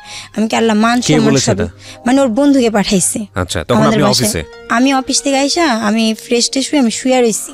ওর বন্ধুকে পাঠিয়েছে? ওর বন্ধুকে বাসায় পাঠাইছে। বাসায় আইসা, আপনার বাসায় কে কে ছিল? আমি আমার মার সাথে থাকতাম। আপন মায়ের সাথে? হ্যাঁ, আপন মায়ের সাথে থাকতাম। মানে 3টা রুম ছিল, একটা রুমে ওই যে মেস থাকতো, মানে আর কি আমাদের পরিচিত 2জন আত্মীয় ছিল, আর 2জন ছেলে থাকতো। বাইরের লোকজন খায় চলে যাইতো। আর এক রুমে আমার মা ছিল, এক রুমে আমি আমার বোন থাকতাম, ছোট বোন। তখন আমার ছোট বোনের বিয়ে হয়নি, তখন আমরা থাকতাম। পরে তাড়াতাড়ি সিম অন করছি, অন করে বলে তোমার সমস্যা কি, তুমি কি চাও? পরে বলে কি যে আমি তোরে চাই, আমি তোরে চাই, আমাকে এগুলো বলতে, আমি তোরে চাই। আমি দেখো তোমার বিয়ে হয়েছে, এগুলো কথা বাদ দাও, তোমার আল্লাহর দোহাই তুমি আমাকে ফোন দিও না। যদি তুমি আমাকে এক মুহূর্তের জন্য কখনো বন্ধু মনে করে থাকো, তাহলে তুমি আমাকে ফোন দিও না, ঠিক আছে? তুমি তো আমার সাথে বেইমানি করছো, তুমি বিয়ে করছো, তুমি আমাকে বলতে পারতা। ও আর কি আমাকে আর কি ওইখান থেকে ওর সাথে আমার শেষ হয়ে যায়। শেষ হয়ে যাওয়ার পর আমাকে ফোন টোন দেয় না। তারপর আমি চাকরি ছেড়ে দিই। আমার হাজব্যান্ড বাহির থেকে চলে আসে। চলে আসার পর এখানে আমরা আবার সংসার করতে থাকি, ঠিক আছে। আবার 2 বছর সংসার করে 2 বছর থাকার পর আবার বাহিরে চলে যায়। বাহিরে যাওয়ার পর তখন ওকে আমি বলি কিস্তি মিস্তি উঠায় পাঠানো হয়, ওকে আমার নামে কিস্তি থাকে। তখন কিস্তির লোনটা থাকে কম, 7,000 টাকা থাকে কিস্তির লোনটা, 7,200 টাকা মাসিক কিস্তি। তো সেটা শোধ হয়। শোধ হওয়ার পর আমি 90,000 টাকার লোন আবার উঠাই। তো ওকে আমি বলি তুমি যে টাকাটা পাঠাও সেই টাকাতে তো সংসার হয় না, কিস্তি মিস্তি দিয়া ছেলের স্কুলে ভর্তি করছি, ওকে আর কি হয় না আমার। তখন আমাকে বলে কাজ কর, কাজ করলে তো সমস্যার সমাধান হয়ে যায়। আমি যদি কাজই করি তাহলে তোমাকে আমি কষ্ট করে বিদেশ কেন পাঠাইলাম? আমার কথা হয়েছে এটা। এই ওষুধ কোম্পানিতে তখন আমি প্রোডাকশনে মানে আর কি ওয়ার্কারে কাজ করতাম, ঠিক আছে। প্রোডাকশনে কাজ করতাম, ওষুধ প্যাকিং করতাম। কত টাকা বেতন পেতেন? তখন বেতন পেতাম খুবই কম, 1800 টাকার মতন বেতন পেতাম। সারা মাস কাজ করে? হ্যাঁ, সারা মাস কাজ করে 1800 টাকার মতন বেতন পেতাম। তারপরে যখন ঢুকলাম আমি অনেকদিন পর, তখন আমি 4,500 টাকার মতন বেতন পেতাম। আচ্ছা, তারপর? ঠিক আছে, মানে 4600 টাকার মতন লাঞ্চ বিল নিয়ে 4600 টাকার মতন। তারপরে ও আমাকে বলে, আমি এখানে যাই, যাওয়ার পর আমি রান্নার কাজে ঢুকি। স্যারের সাথে কথা বলে, সবাই তো আগেই চেনা জানা ছিল, খুব লজ্জা লাগতো রান্নার কাজ করব, খুবই নিজের কাছে খুব খারাপ লাগতো। তো রান্নাটা করতে হইতো। অফিসের পিছনে একটা গেট ছিল, সেই গেট দিয়ে যায় ঘুরা যায়, মানে সেই জায়গায় যায় চুলা ছিল, সেই জায়গায় যায় রান্না করতে হতো। উপর থেকে নিচে নেমা, মানে 6 তলা উপর থেকে নিচে নেমা, পিছনে যায় রান্না করতে হতো। বাজার টাজার ওইখানে এনে দিত। তো ড্রাইভাররা পিছনে থাকতো, ওইখানে রুম ছিল, ওইখানে ড্রাইভাররা থাকতো। তো আমাকে বলতে সে পেলাপা আমি বিয়ে করলে কখনো বউ রেখে বিদেশ যাব না, এগুলা বলতো আর কি। কে বলতো এটা? ড্রাইভার, ওষুধ কোম্পানির ড্রাইভার, ওই অফিসের ড্রাইভার ছিল। ড্রাইভার ছিল। তো আমাকে বলতো যে শিপেলাপা আপনি আপনার হাজবেন্ড আপনাকে রেখা বিদেশ গেছে, আমি বিয়ে করলে কখনো বউ রেখা বিদেশ যাব না, এই কথাগুলো বলতো। তো মানে ওই জায়গায় আবার গাছে থেকে পেঁপে টেপে পাইরা আনতো, ভর্তা বানাইতো, আমাকে সাধতো, আমি রান্না করতাম, সাধতো। আর ওদের মেসেরও একটা মহিলা আন্টি ছিল, ওদের রান্না করতো। তো দুজনই পাশাপাশি 2 চুলায় রান্না করতাম। উনি রান্না করতো মেসের, আর আমি স্টাফদের স্যারদের রান্না করতাম। ও আর কি আমার সাথে দুষ্টামি করতো, এটা বলতো কি আমার জন্য একটা মেয়ে দেখেন না শিপেলাপা, একটা মেয়ে দেখেন না, একটু কথা বলবো, একটু দুষ্টামি করবো, প্রেম করবো, এগুলো বলতো। তখন আমি বলতাম যে এই বারবার এগুলা বলেন, আপনার কেমন মেয়ে দরকার? আমি এবার দুষ্টামি করে, আমি ফ্রি ছিলাম, বলতাম দুষ্টামি করতে করতে। কাজের ক্ষেত্রে অনেকে অনেক কথা বলতেই পারে, তো বলতাম। তো আমি বলতাম কেমন মেয়ে দরকার আপনার? পরে বলে আপনার মতন হইলে চলবে, আমাকে আবার বলতো। তো আমি বললাম তাহলে আপনি আমার নাম্বারটাই নেন। আমি এবার এই কথা বলছি, আমার নাম্বারই নেন। পরে উনি কি করে, আমার মোবাইলটা নিয়ে ওনার নাম্বার উঠায়া ওনার মোবাইলে ফোন দেয়। তখন আপনার হাজবেন্ড কি দেশে না দেশের বাইরে? বাইরে, তখন মালয়েশিয়া। দুবাই থেকে তো আইসা থাকলো 2 বছর, তখন আপনার হাজবেন্ড আবার চলে গেল। হ্যাঁ, মালয়েশিয়া চলে গেল। পরে ও আমাকে বলে যে আমাকে ফোন দেয়, ফোন দিয়ে বারবার ও ফোন দিয়ে ও কথা বলে। আপনার কি ওই সময় ওই ছেলেটাকে ভালো লাগতো নাকি এমনিতেই? মানে ভালো লাগতো, মানে স্মার্ট ছিল, মানে একটা মেয়ে যেরকম একটা ছেলে বা যেরকম একটা মানুষকে সবসময় মানে আর কি পছন্দ করে, ওর মধ্যে সেরকম সবকিছুই ছিল। তো সে কারণে আপনি ওকে ইচ্ছা করে নাম্বারটা দিয়েছেন? ইচ্ছা করে না, এটা দুষ্টামির মধ্যেই দেওয়া হয়েছে। কিন্তু যে ওর সাথে রিলেশন করবো বা কোনো কিছু, এগুলা তখন মাথার ভিতরে আনিও নাই, এগুলা ভাইবাও দিইনি। ঠিক আছে, দুষ্টামির মধ্যে দিয়ে দিছি নাম্বার। ও ফোন দিত তো দুষ্টামি করতাম। তো মানে কিছুদিন কথা বলার সাথে সাথে, মানে 10-12 দিনও যায়নি, কথা বলতে না বলতে আমার হাজবেন্ডের কানে চলে গেল। চলে যাওয়ার পর আমাকে জিজ্ঞাসা করার পর তো আমাকে ও জিজ্ঞাসা করলো, আমি ওর কাছে স্বীকার যাই, হ্যাঁ কথা বলি। তারপরে মানে এর মধ্যে আমি আবার একটু অসুস্থ হয়ে যাই। সন্দেহ করার পর আমার দুলাভাইকে বলে যে ও হয়তো মানে অ্যাবর্শন করাইছে, এই কারণে হয়তো ওর এরকম হয়েছে, কিন্তু এমন কোনো কিছুই না। ও আর কি আমাকে দেখতাম 35টা কল, 36টা কল, 40টা কল ও আমাকে কল দিত। মোবাইল পকেটে রাখা থাকতো, ইউনিফর্ম পরা থাকতাম তো পকেটে রাখা থাকতো, তো সাইলেন্ট করে দিতাম। উপরে যখন যাইতাম তখন দেখতাম অনেক কল, ছাদে দাঁড়ায় ঘুরতাম আর কথা বলতাম ওর সাথে। ভালো লাগাটা শুরু হলো, তখন ও আমাকে বলল যে আমার হাজবেন্ড কিন্তু, আমার তো ওই শারীরিক সমস্যা হইতেই ছিল। তারপর আমি ডাক্তার দেখানোর পর ডাক্তার আমাকে আল্ট্রাসোনো দেয় এবং ইসিজি দেয়। বুকে আমি চিল্লায় কথা বলতে পারি না, বুকে সমস্যা হয়, ব্যথা করে। ইসিজি দেয়, রক্ত পরীক্ষা, প্রস্রাব পরীক্ষা, এগুলো দেয়। ঠিক আছে, এখন আমি বলি যে টাকা তো নাই, পরে পরীক্ষা করব। আমি আমার হাজবেন্ডকে বলি যে পরে পরীক্ষা করব। ওর মানে মনের ভিতরে সন্দেহ যে আমি অবশ্যই মনে অ্যাবর্শন করাইছি, যার কারণে আমার এরকম সমস্যা হইতেছে, আর পরীক্ষা করাইলে সেটা ধরা পড়বে। ওর ভিতরে সেই জিনিসটা চলতেছিল। মানে আপনার হাজবেন্ড বারবার বলছিল যে তুমি পরীক্ষা করো।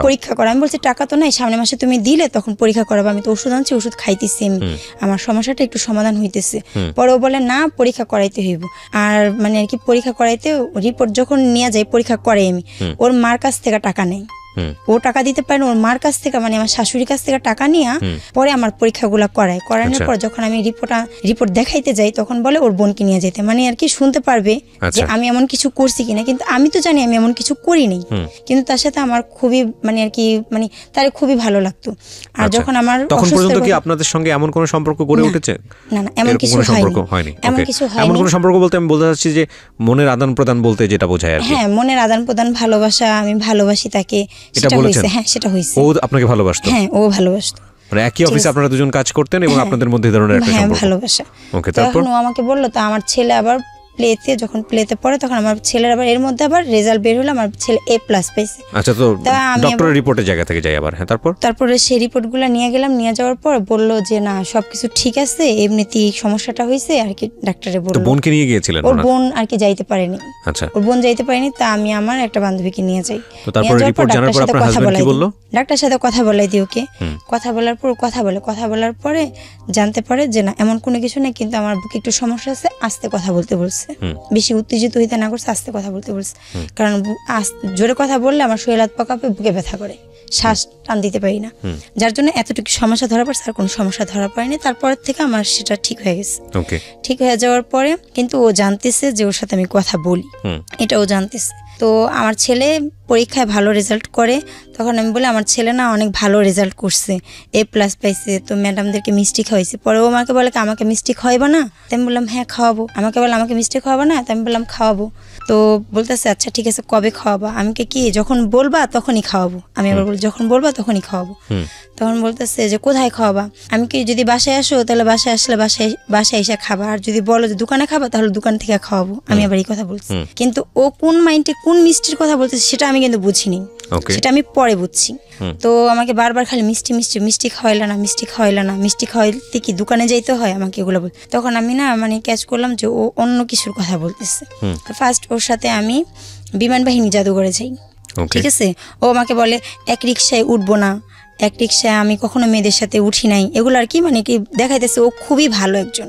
পরে আমি এই আইডিয়াল স্কুলের সামনে যাই, ওইখান থেকে রিক্সা নিয়ে দুজন যাই। আমরা যাওয়ার পর একটু শীতের দিন থাকে, তো ও আবার সোয়েটার পরে যায়, আমি বোরখা পরে যাই। যাওয়ার পর আসি যখন, তখন আমাকে বলে আমাকে আবার সেন্টার ফুড দেয় খাওয়ার জন্য। তো যখন আমরা আসতে থাকি রিক্সাতে করে, তখন আমাকে বলে যে এই মিষ্টি কিন্তু, বলার পর ও বলতেছে যে আমি যদি নিয়ে যাই তাহলে তুমি কি যাবা? সেই জায়গায় আমাকে বললো। আমি আবার বললাম হ্যাঁ যাব। তখন ও আমাকে বললো আচ্ছা ঠিক আছে।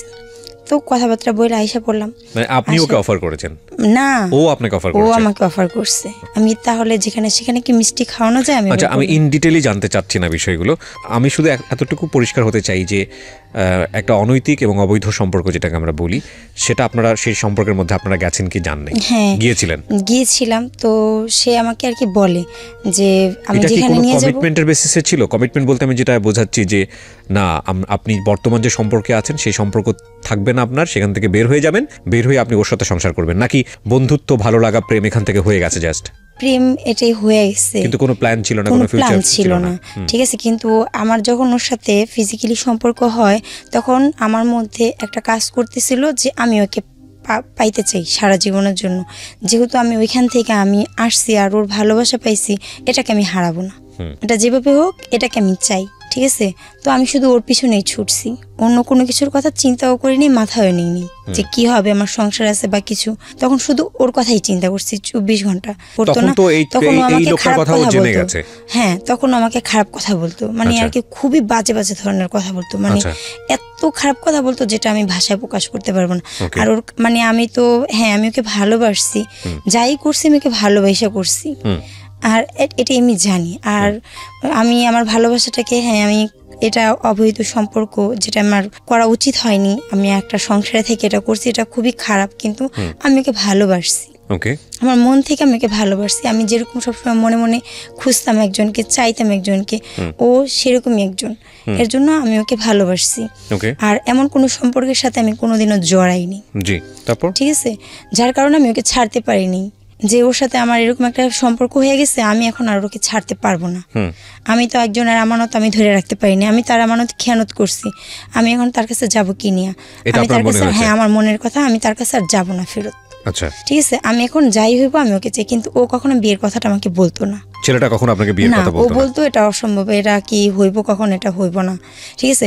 কিন্তু ও আমার সাথে সেই সম্পর্ক ও আমার সাথে বজায় রাখছে, কিন্তু ও আবার বলে এরকম বিয়ে হবে না, এটা বলতো সবসময়, আচ্ছা। কিন্তু সম্পর্ক চালিয়ে যেতেছে। এবং আমার হাজবেন্ড যে টাকা পয়সা দিত সেখান থেকে আমি ওকে কাপড় চোপড়, ওর যাবতীয়, ওর মাকে কাপড় চোপড়, ওর বোনকে কাপড় চোপড়, ভাগনাকে কাপড় চোপড়, মানে এভরিথিং সব আমি ওকে দিতাম। মানে আপনার জামাই যে টাকা পয়সাগুলো পাঠাতো বিদেশ থেকে সেটাতে সেগুলো আপনি ওকে খরচাটা, দিতেন? হ্যাঁ, আর ওর থেকে নিতাম এইভাবে কইরা কইরা আমি নিতাম। নেওয়ার পরে আর ও আর কি আমাকে, তারপরে যখন ও আর কি সবকিছু জানতে পারলো যে আমি এখনো চালাই যাইতেছি আর টাকা পয়সা মানে আর কি ওর থেকে নিতেছি, অনেকভাবে আমি অনেক কৌশলে ওর থেকে টাকা পয়সা নিতেছি, নিয়ে নিয়ে আমি ওকে দিতেছি, ওর ফ্যামিলিকে দিতেছি, ওকে দিতেছি, ওর জন্য ভালো ভালো খাবার 8 আইটেম 10 আইটেম খাবার রান্না করে ওকে দিতেছি, দিয়ে মানে পাঠাইতেছি। এতটাই ভালোবেসে ফেলেছেন? হ্যাঁ, এতটাই, মানে ও তো গাড়ি চালাই, তো মানে আর কি খুব ভালো ভালো খাবার রান্না করে আমি ওর জন্য পাঠাইতাম। জি, তারপরে ও আবার সেই খাবারগুলো খাইতো, খাওয়ার পরে আবার যখন ওর প্রয়োজন পড়তো আবার আমাকে বলতো যে এটা রান্না করে দিবা, এটা রান্না করে দিবা, ও আমাকে বলতো। ওরও তো মিনিমাম রকমের একটা সম্মান বোধ থাকা উচিত, মানে আত্মসম্মান বলে একটা তো ব্যাপার আছে মানুষের। কেন বলছি, ও তো একটা জিনিস খুব ভালোভাবে বুঝতো যে ও আপনাকে বিয়ে করবে না, তার মানে এই সম্পর্কে ও জড়াচ্ছে। হ্যাঁ, তাও নয়, বুঝলাম যেখানে নৈতিকতার সমস্যা আছে, কিন্তু বিদেশ থেকে একটা লোক কষ্ট করে টাকা পাঠাচ্ছে, আপনি একজনের হাউসওয়াইফ, সেই টাকায় সে খাচ্ছে, আপনি নিজের মায়ের জন্য নিয়ে যাচ্ছে, আবার মানে মানুষের বিবেকবোধ নেমে গেলে আসলে যা হয় আর কি। যাই হোক, আল্লাহ সবাইকে বিবেক দিক, এছাড়া তো কিছু বলার নাই। তখন আমি ওকে খাবার রান্না করে দিই, সব রান্না করে দিই, কিন্তু আমি সে খাবার খাই না। আমি ওকে খাবার দিয়া আমি মানে ডাল ভাত এগুলো আমি খাই। আমার সন্তানটা যে, তাকে আমি ভালো মন্দ খাওয়াইতাম না। ওর জন্য খাবার মানে ভালো ভালো রান্না করতে গেলে তো টাকা পয়সার দরকার আছে, আর আমার হাজবেন্ড যেই টাকা দিত সেটাতে তো হইতো না, ঠিক আছে। আর সেই টাকা দিয়ে সেটা আমি ওকে খাওয়াইতাম, নিজেও খাইতাম না, আমার সন্তানকেও খাওয়াইতাম না, ওকে খাওয়াইতাম। তো তখন আমি ভাবলাম যে এইভাবে তো চলে না। তো আর আমার হাজবেন্ড এগুলো জানার পর কিস্তি মিস্তি সব আটকাই দিল। আটকাই দেওয়ার পরে আমাকে বলতেছে যে ও আমাকে এরকম অশ্লীল ছবি ভিডিও আমাকে দেওয়ার জন্য। আপনার হাজবেন্ড বলছে হ্যাঁ, এটা? তখন আমার আবার খুব রাগ ছিল, মানে আমার জিদ ছোটবেলা থেকে আমার অনেক জিদ। কারণ আমি কি করলাম, জিদ করে আমি আবার ওকে বললাম, তখন বলতেছে খবরদার ভুলেও দিও না। এটা আপনি আপনার বয়ফ্রেন্ডকে বললেন? হ্যাঁ, খরচ আটকাই দিছে, কিস্তি আটকাই দিছে। খালামার বাসায় ভাড়া থাকি, আবার আমি বললাম খালামার বাসায় তখন ভাড়া আছে, খালু তখন চিলাচিলি করবো, খালামার সাথে আমি কি করব, ঘরে ভিতরে অশান্তি হইব, আমি কি করব। পরে কিস্তির লোকও চলে আসছে বাসায়, এখন রাত্রেবেলা 8টা বাজে আমার বাসায় চলে আসছে কিস্তির লোক। পরে ফোন দিছি আমি ওরে, আমার হাজবেন্ডকে ফোন দিছি। ফোন দেওয়ার পরে আমি ওনাদেরকে ধরাই দিচ্ছি যে আপনারা বলেন ওকে টাকার কথা, কিস্তির কথা আপনারা বলেন। পরে বলতেছে, পরে বলে কি আমার ছেলের মাকে দেন, আমার ওয়াইফকে দেন, কথা বলছে। তখন আমাকে দিছে, ওনারা ছাদে দাঁড়ায় আছে, তখন আমার বলে আমি যেটা চাইছি সেটা দাও, তারপর আমি টাকা দিব। এটা বলছে। তখন আমি কি করলাম, মানে অনেক কষ্ট লাগতেছে, মানে আর কি কাউকে বলতেও পারি না, শুইতে পারি না। পরে কি করছি, অনেকগুলা হাবিজাবি ওষুধ খেয়ে ফেলাইছি, ঘুমের ওষুধ খাইছি, পাউডারের গুঁড়া খাইছি যে মইরা যাম। ওকে বলতেছি, ও আমাকে একটা ভালো পরামর্শ দেয় না, ও বলতেছে কইরো না, ও আমার পাশে আছে সেটাও আমাকে সান্ত্বনা দেয় না, আর আজকে ওর সাথে সম্পর্ক করছি বিদে ও আমার সাথে এরকম করতেছে। তখন আমি এমন ইয়ার বন্ধে পড়ছি, তখন আমি শুধু খাইন্দা পরে হুল পাউডার গুঁড়া খাই ফেলাইছি। আমি আপনাকে একটা প্রশ্ন করি, আপনি একটু ঠান্ডা মাথায় চিন্তা করে উত্তরটা দেবেন। যেই মানুষের মধ্যে এত চমৎকার একটা নৈতিকতা আছে আপনার মধ্যে, যে হাজবেন্ড যেটা চাচ্ছে সেটা করাটা অন্যায়, সেটা করা উচিত না, দরকার হলে আমি মরে যাবো তাও আমি এই কাজটা করবো না, যেই মানুষের মধ্যে এত সুন্দর একটা নৈতিকতা আছে, সেই একই মানুষ কি করে হাজবেন্ডের বাইরে অন্য একটা ছেলের সঙ্গে এইরকম একটা অনৈতিক সম্পর্কে জড়ালো? সেটাই তো আমি নিজেও বুঝতে পারিনি, কিন্তু আমি তাকে ভালোবাসছি। ভালোবাসা ব্যাপারটার উপরে না আমরা দুনিয়ার সমস্ত অন্যায়, আবদার, আনএথিক্যাল বিষয়গুলো চাপাই দিই। এটা আসলে লাভ না, এটা লাস্ট এবং লাভের মধ্যে পার্থক্য অনেকখানি। আমি জানি না, মানে আপনাকে আমি কি বলবো, কারণ আপনার অল্প বয়স ছিল সেই সময়টাতে। মানুষের ভুল প্রত্যেকের জীবনেই কম বেশি আছে, কিন্তু ওই যে আমরা যেন কখনোই একটা ঘটনার প্রেক্ষাপটে পুরো মানুষের জীবনটাকে মানে কলাপস করে না ফেলি। দেখেন, এটা খুব ইন্টারেস্টিং একটা বিষয় যে হাজবেন্ডের কাছে সে ছবিগুলো বা এইরকম কাজে সে জড়িত হচ্ছে না, তার মানে একটা বিষয় যে না, এটা করা অন্যায়। আবার এই মানুষটাই একটা বিবাহী বহির্ভূত অন্যরকম একটা অনৈতিক সম্পর্ক, যেটা সামাজিকভাবে স্বীকৃত না, ধর্মীয়ভাবে তো প্রশ্নই ওঠে না, এরকম একটা সম্পর্কের মধ্যে জড়াচ্ছে। চিন্তা করার মতো বিষয়গুলো কিন্তু কেন হয় আসলে। যাই হোক, তারপরে আমি ওকে বললাম, মানে সুইসাইড করার প্ল্যান করছিল। তারপর এখন আমার মারা আসার পরে আমার হাজবেন্ড আমাকে হাসপাতালে নেয় না। হাজবেন্ড কিভাবে নেবে? হাজবেন্ড তো দেশের বাইরে, মানে কি ও তো লোক দিয়ে নেওয়াবে না, আমার টাকা তো না দিলে তো আমার চিকিৎসা তো হবে না। তো আমার অবস্থা অনেক খারাপ হয়ে যায়। খারাপ হওয়ার পর আজমল হাসপাতালে আমাকে পরের দিনকে ভর্তি করা হয়। আমার অবস্থা খুবই খারাপ হয়, পুরাটা ওয়াশ করা হয় আমাকে। ওয়াশ করানোর পরে তখন আমার হাজবেন্ডকে আমাকে ফোন দেওয়ার পরে বলে টেনশন করো না, তুমি সুস্থ হওয়া, মানে আমাকে সান্ত্বনা দেয়। সান্ত্বনা দেওয়ার পরে কিন্তু টাকা পয়সা, কিন্তু কিস্তির টাকা পয়সা কিছু দেয় না। পরের দিন আমি আসার পরে ওর বন্ধুকে বাসায় পাঠায় ভিডিও করবা। তো আমার খুবই কষ্ট লাগে। তখন আমি ওকে বলি যে দেখো আমার শরীর তো ভালো না, আমার শরীরও খারাপ, মানে আমার শারীরিক সমস্যা আছে, তুমি যদি এই কাজটা না করো তাহলে আমি পয়সা পাঠাবো না বাড়িতে। পাঠাবো না। তখন আমার অনেক কষ্ট লাগে। তখন ও যখন আমাকে আচ্ছা, ততদিনে কি আপনার হাজবেন্ড জেনে ফেলেছে যে আপনার সঙ্গে এরকম একটা সম্পর্ক চলতেছে বাংলাদেশে? ও সব জানছে। তার মানে এমনও তো হতে পারে যে এই ভিডিওটা চাচ্ছে সে আপনাকে ব্ল্যাকমেইল করার জন্য বা কোনো কিছু করার জন্য, হতে পারে মেবি। সেটাই হইতে পারে। ঠিক আছে, তারপরে আমি ওকে ওর বন্ধুর থেকে ফোন নিয়ে আমার খালা টয়লেটে থেকে যখন আমি যাই তখন আমার খালা অনেক কান্দে। আমি কি খালামা ফোনটা আপনি ধরেন, ওনার হাতে ফোন দিয়ে আমার খালামা অজোরে কাঁদতে থাকে। তখন আমার শুধু এতটুকু লাগছে যে আমি খারাপ করছি, আমি জানি আমি খারাপ করছি, কিন্তু তুমি তো আমার স্বামী না, তুমি আরেকজনের মোবাইলে আমার এমন ছবি কিভাবে চাও? তোমার চাইতে কি একবারও ভাবো না যে সেই ছবিটা যদি তোমার বন্ধু দেখে তুমি যে চাইতেছো? তখন আমার অনেক কষ্ট লাগে। তখন আমি ওকে বলি, ও মানেই না। পরে আমি ভিডিওটা দেওয়ার পর আমার মন চাইছিল আমার পুরো শরীর আমি কাইটা ফেলাই, না রাখি আর কিছু। তখন আমি কি করছি, বিলেট নিয়ে আমার হাতের ভিতরে এমন পুচাইছি, খালি কাটছি। আমার খালামা দেখা ধরছে আমারে, হাত কাইটা ফেলানোর পর আমার মন চাইছিল আমি আমার পুরো শরীরে কাইটা ফেলাই। কেননা ও এরকম একটা জিনিস আমার স্বামী হয়ে চাইছে, আমার মানে আর কি আর সহ্য করতে আমি পারতেছিলাম না, যার কারণে আমি এটা করছি। উন্না দিয়ে আমার হাত পেঁচে মার বাসায় যে আমি কাঁদি আর মারে বলি মা, এগুলো আমার মাকে বলি, মারা সবাই অনেক রাগ হয়। পরে ব্যান্ডেজ কিন্তু করি নেই, রক্ত পড়তেছে আমার হাত থেকে। পরে সেই ব্যান্ডেজ করে দুপুরবেলা কাটি, আমি সকালবেলা কাটি, সেই ব্যান্ডেজ করে আমি রাত্রেবেলা যাই। 2টা শিলি পরে আরো শিলি দিতে চাই, আমি বলে আর শিলি দেওয়া লাগবে না, আপনি ব্যান্ডেজ করে দেন শুধু। কিন্তু দাগগুলো রয়ে গেছে, এই দাগগুলো আমি আর সারা জীবন কখনো মেটাইতে পারবো না। আজকে ও এরকম করছে সেটা তো চিহ্ন রয়ে গেছে। এই দাগগুলোর দিকে যখনই তাকাই তখনই ওর ওই কথাটা মনে পড়ে যে আমার সাথে এই জিনিসটা করছে। কত সালের ঘটনা এটা?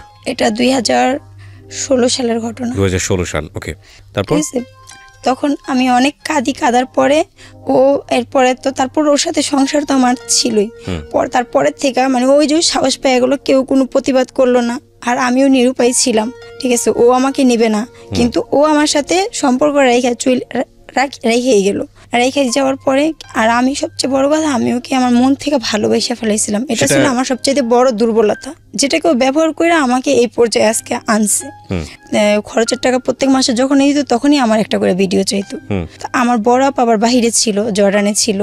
তো বড় আপা আবার একটা মোবাইল পাঠাইলো, আমার বলে ওই মোবাইলে, মানে আমি তো মোবাইল চালাইতে পারি না, তো আমাকে বলতো দেখো কি আমার এটার মধ্যে চাপ দিলে দেখবে সাইডে একটা সবুজ আছে গোল চিহ্ন, সেখানে চাপ দিলে ওইটা ঘুরবে আর ভিডিও হবে, তখন তুমি আমাকে ভিডিও করে ছাড়বা। মানে ওই ভিডিওটা যতক্ষণ ঘুরবে আমি আমার ভিডিওটা দেখাবো, দেখানোর পর গোল হয়ে ঘোরার পর ওর কাছে চলে যাবে ভিডিওটা। ঠিক আছে, ও আর কি আমাকে বলতো ফোনে, বলার পর আমি আবার ওইভাবেই করতাম।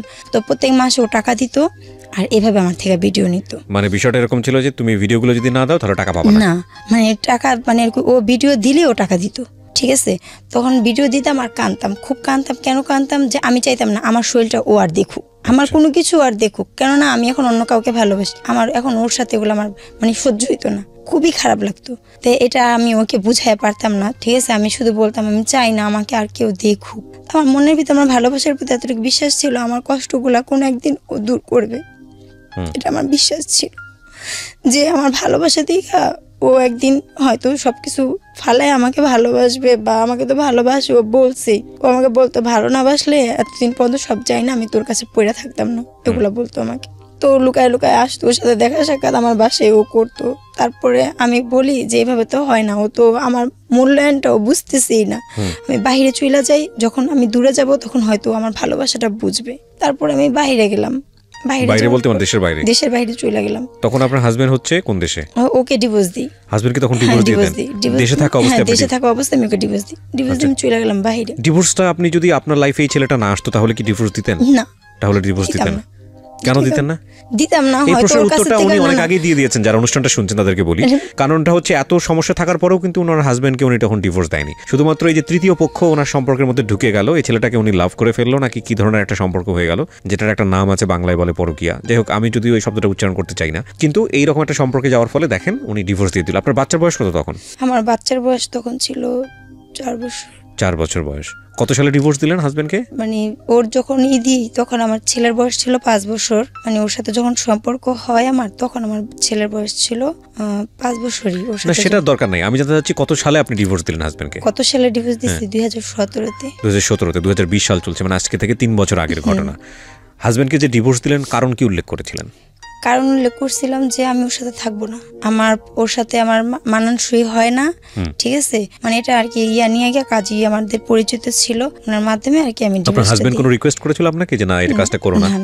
কোনো রিকোয়েস্ট আপনি হাজবেন্ডকে বলেছিলেন যে আমি তোমাকে ডিভোর্স দিতে হ্যাঁ, যাচ্ছি? বলছি। ওনার মতামত কি ছিল? ও কিছুই বলেনি। হ্যাঁ না কিচ্ছু বলেনি? না, কিছুই বলেনি। ততদিনই কি ও জেনে গেছে যে আপনার এই ছেলেটার সঙ্গে এরকম একটা সম্পর্ক? হ্যাঁ, ও সবই জানছে। আপনি যে তাকে ডিভোর্স দিচ্ছেন, এটা কি আপনি যার সঙ্গে এই ধরনের সম্পর্কে আছেন যে ছেলেটার সঙ্গে, সে কি জানতো? হ্যাঁ, জানতো। সে মতামত দিয়েছিল হ্যাঁ ডিভোর্স দিয়ে দাও? না না, সেও মতামত দেয়নি? সে মতামত দেয়নি। তার কাছে সে বলতো তুই একা ডিভোর্স দিছিস, আমি তো দিইনি। দেখেন, সেই কথা বলতো। তো আপনি ডিভোর্স তাকে কেন দিলেন? ঠিক আছে, আমি ডিভোর্স দিলাম, ওকে আমি বিয়ে করব, ও বিয়ের কিন্তু ও জন্য তো রাজি। আপনাকে আগে থেকেই বলে আসছে যে না, আমি ও বিয়ে বিয়ে করব না। করবে না বলছে না। তো আমার কথা হলো গিয়া যে আমি এখন যদি ওর আমার প্রতি যে টানটা ছিল, যে ভালোবাসাটা ছিল, আমার বিশ্বাস ছিল ও আমাকে বিয়ে করবে। ডিভোর্স দিলে বিয়ে করবে? হ্যাঁ, বিয়ে করবে। তো আমার একটা সম্পর্কের থেকে আমি একটা সম্পর্কে থাইকে আরেকটা সম্পর্কে জড়াইছি, এখন সেই সম্পর্কটা আমি ক্লিয়ার না করে তোর কাছে আমি যাইতে পারবো না। এই জন্য আপনার মনে হয়েছে আমি ডিভোর্সটা দিয়ে দিই? তো আমি ওকে ডিভোর্স দিয়ে দিই। আর ও আমাকে মানে আমার একটা জিদ ছিল যে তুমি আমার স্বামী, আমি বলছি আমার যা আছে সব তো তোমারই, তাহলে তুমি কেন আমার সাথে এরকম ভিডিও নিতেছো, তুমি বাংলাদেশে আসো, সব তোমার। আমি এগুলা বলতাম, কিন্তু ও মানতে রাজি ছিল না। তখন মনের ভিতরে একটা জিদ কাজ করলো যে দরকার নেই, আমি প্রয়োজনে আমি একা থাকবো, তারপর তোমার ভাত আমি খাবো না, ঠিক আছে, আমি তোমার সাথে সংসারও করব না। এই কারণে আমি সব জিনিসপত্র, আমার সাজানো গোছানো সব সংসার, আমি সব তছনছ করে আমি চলে গেলাম। ডিভোর্স দিলেন? ডিভোর্স দিলাম, আমি চলে গেলাম বাইরে যাওয়ার পরে কিছুদিন, মানে আর কি। ছেলে কোথায় তখন? ছেলে আমার মার কাছে। মার কাছে রেখে আপনি চলে গেলেন কোন দেশে? জর্ডান চলে গেলাম। জর্ডানে গিয়ে আপনি কি কাজ করা শুরু করলেন? গার্মেন্টসে কাজ করলেন। তারপর তো ও যাওয়ার পর ভাবছি ওর সাথে মনে হয় সম্পর্কটা থাকবে বা থাকবে না, এটা আর কি ভাবতাম। তো দেখলাম সম্পর্ক তো আরো বেশি গভীর হয়ে গেল। বাচ্চাকে নিয়ে আপনার হাজবেন্ডের ডিসিশন কি ছিল যে বাচ্চা আমার কাছে থাকবে বা এরকম? বলছে বাচ্চা এখন তোমার কাছে থাকুক, কিন্তু যখন আমি আসবো তখন আমার ছেলে আমি নিয়ে আসবো।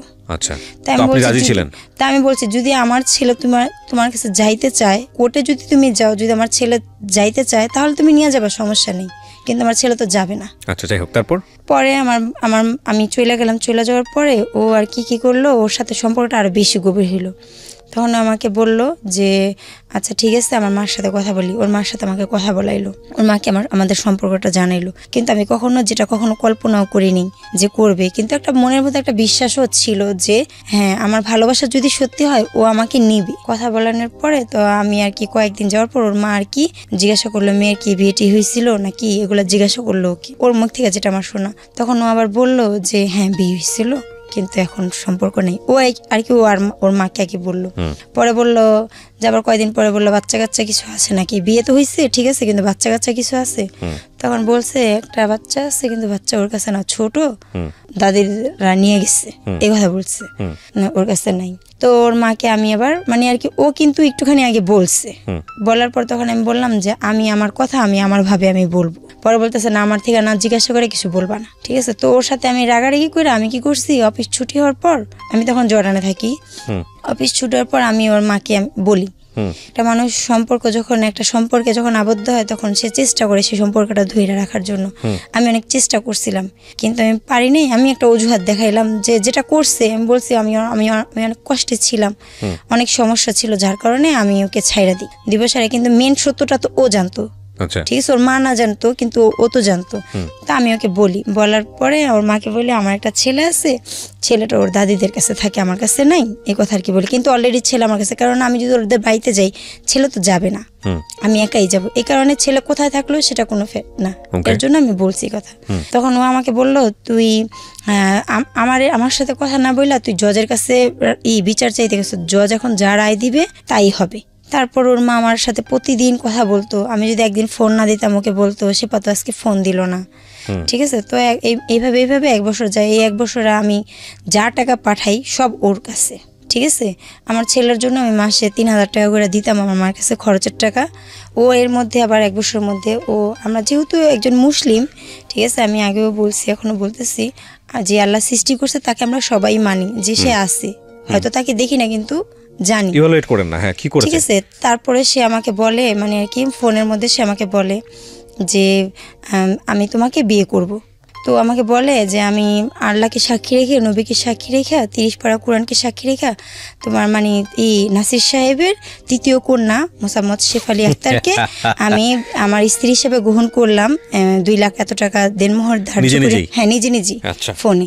তা আমার বললো আমি আমার স্ত্রী হিসেবে গ্রহণ করলাম, কবুল 3 বার বইলা ও কবুল বলে। ঠিক আছে, তা আমাকে বলে তুমি বলো, আমাকে বলো তুমি বলো।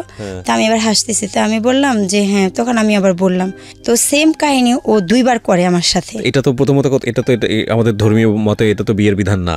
ঠিক আছে, কিন্তু আমি সেটাকে, আমরা তো আল্লাহকে দেখি নেই, কিন্তু আমরা যে আল্লাহর কসম খাই একটা কথা বলি, কিন্তু আমরা কিন্তু সেটাকে যারা মানে তারা মানে, যারা মানে না তারা মানে না, কিন্তু আমি সেটাকে মানছি, আমি সেটাকে মনে প্রাণে মানছি এবং আমি তাকে আমার স্বামী বইলা জানি। ঠিক আছে, এবং সে 30 পারা কোরআনকে ছুঁয়া হাতে নিয়ে সে বলছে যে সে কখনো আমাকে ছাড়বে না, সে আমাকে ভালোবাসে। 30 পারা কোরআন ছুঁয়ে কোনো ধরনের শপথ কাটার কোনো নিয়ম নাই। এটা আপনারা শুধু না, এটা বাংলাদেশের অধিকাংশ মানুষ এটা মনে করে।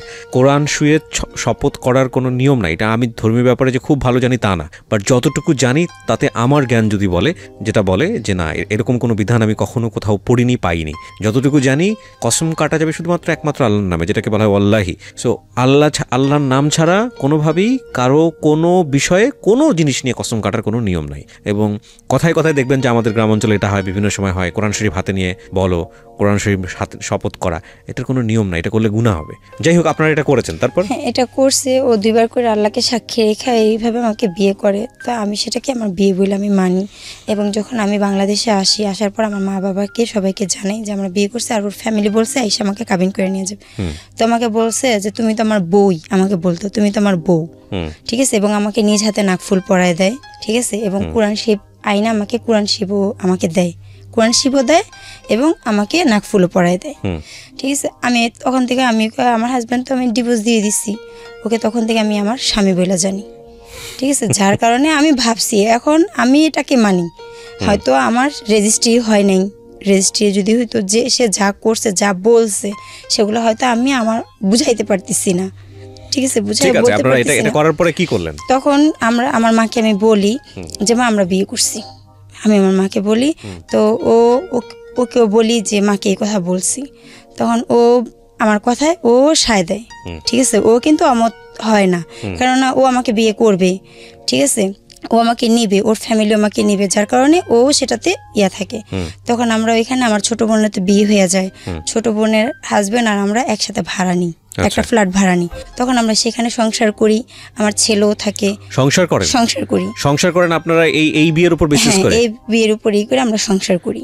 মানে সবকে জানাই শোনায়? হ্যাঁ, সবাইকে জানাই শোনায়। আপনারা কাগজে কলমে লিখিতভাবে বিয়ে করলেন না? এটাই তো ও আমাকে কি বলছে, ও আমাকে বলছে শিপা সব তো হয়ে গেছে, শুধু রেজিস্ট্রিটা হয়নি, রেজিস্ট্রি করলেই হয়ে যাবে। কিন্তু এখন আবার ও সরকারি চাকরির জন্য করতেছে, আবেদন করছে। ঠিক আছে, রেজিস্ট্রি করলে হয়ে যাবে, কিন্তু সরকারের খাতায় যদি নাম কোনোভাবে জায়গা আর তদন্ত করলে যদি ধরা পড়ে আমার চাকরি থাকবে না, আমার চাকরি আমি নিতে পারবো না। তো তুমি শুধু অপেক্ষা করো কিছুদিন, আমরা এই রেজিস্ট্রিটা করে ফেলাবো, সমস্যা নেই। তা আমি ওর কথায়, মানে ওর ইয়াতে এতই অন্ধ যে আমি ওর কথাই বিশ্বাস করছি যে সমস্যা নেই, যেহেতু সংসার করছি আর এত দূর আসছে, ওর বাসার সবাই আমার ব্যাপারে জানে। তারপরে ও আবার ওর বাড়িতে আমাকে পাঠাইছে, ও নিজে টিকিট কাইটা আমাকে একাই ওর বাড়িতে পাঠায়। প্রিয় শ্রোতা, জীবন গল্পের এখন পর্যন্ত সেরা কয়েকটি গল্প এবং রেডিওতে অপ্রকাশিত একটি গল্প, একটি বিশেষ গল্প নিয়ে এবারের বই প্রকাশ হতে যাচ্ছে জীবন গল্প পার্ট 2।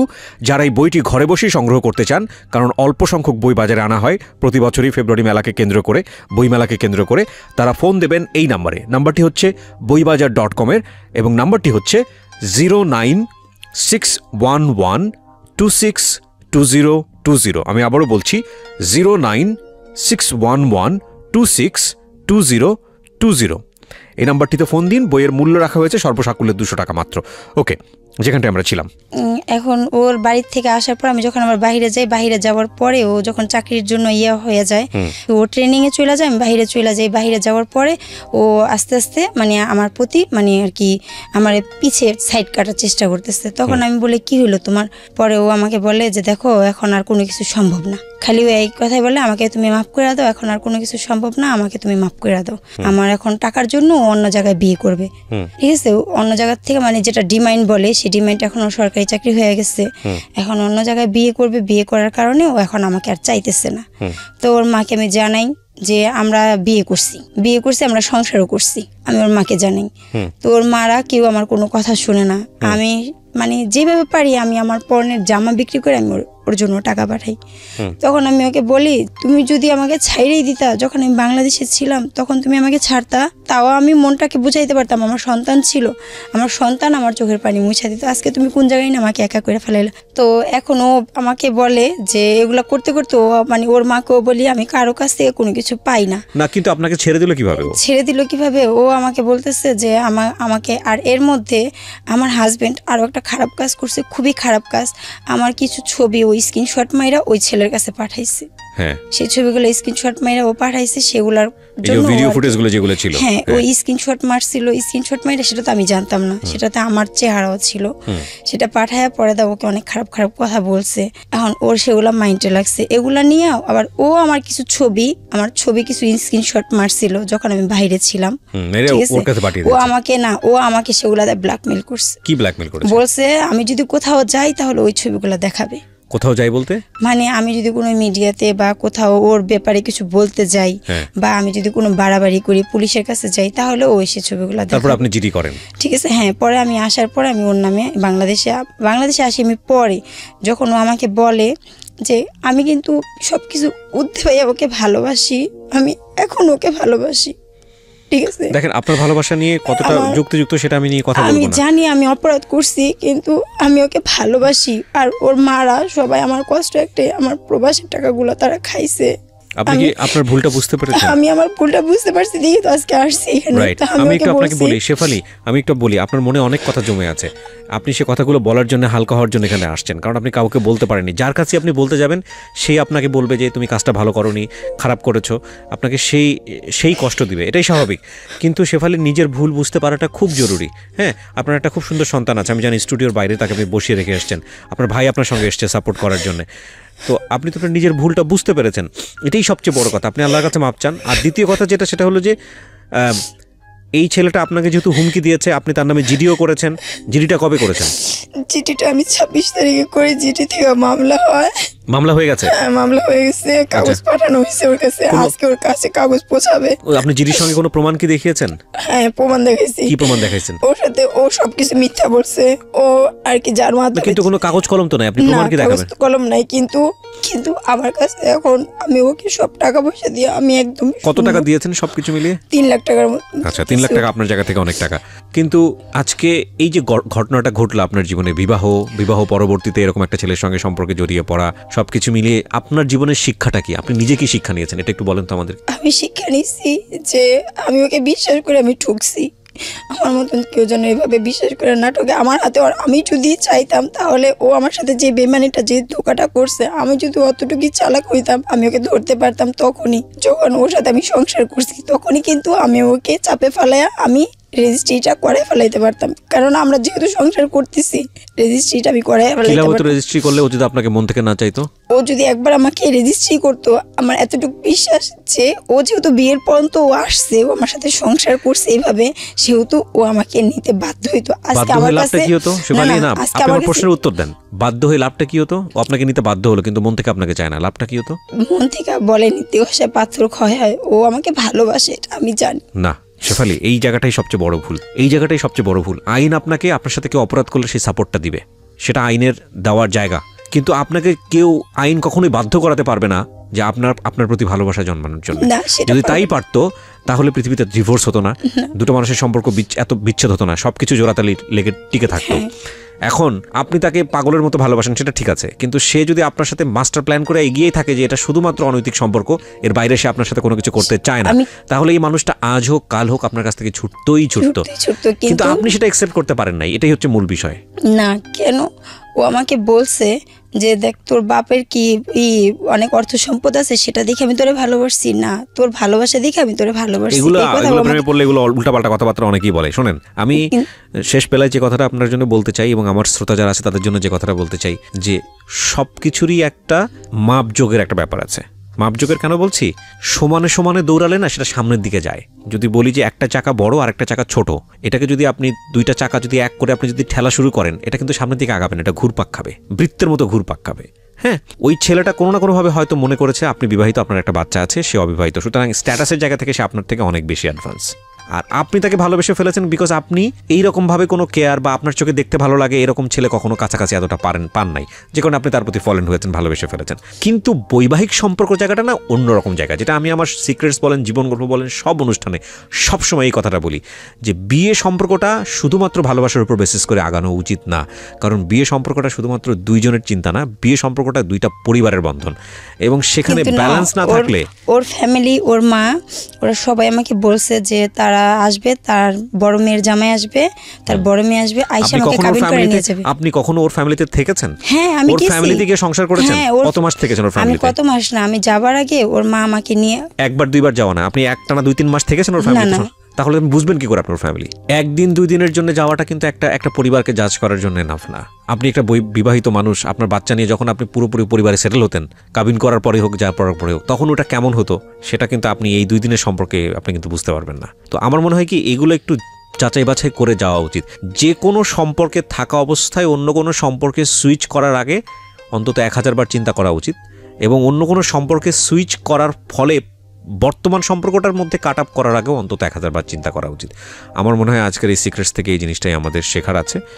আর সবচেয়ে বড় কথা হচ্ছে, সবচেয়ে গুরুত্বপূর্ণ যেটা, যে এই ভিডিও এগুলো আমাদের জীবনে এখন মানে ভাইরাসের মতো, সবাই এটার মধ্যে ইনক্লুডেড, সবাই মানে এটা এ কারণে জোর দিয়ে বলছি, যেটা এত বেশি হয় এই ডিজিটাল যুগে, মানে এগুলো কিন্তু কোনো কারণেও যদি আপনারা একেবারেই ব্যক্তিগত পর্যায়ে legal relationship like husband and ওয়াইফের মধ্যেও যদি এটার যদি চর্চা হয়, তাহলে অবশ্যই আমি মনে করি যে এটার সিকিউরিটি সেই লেভেলে হওয়া উচিত।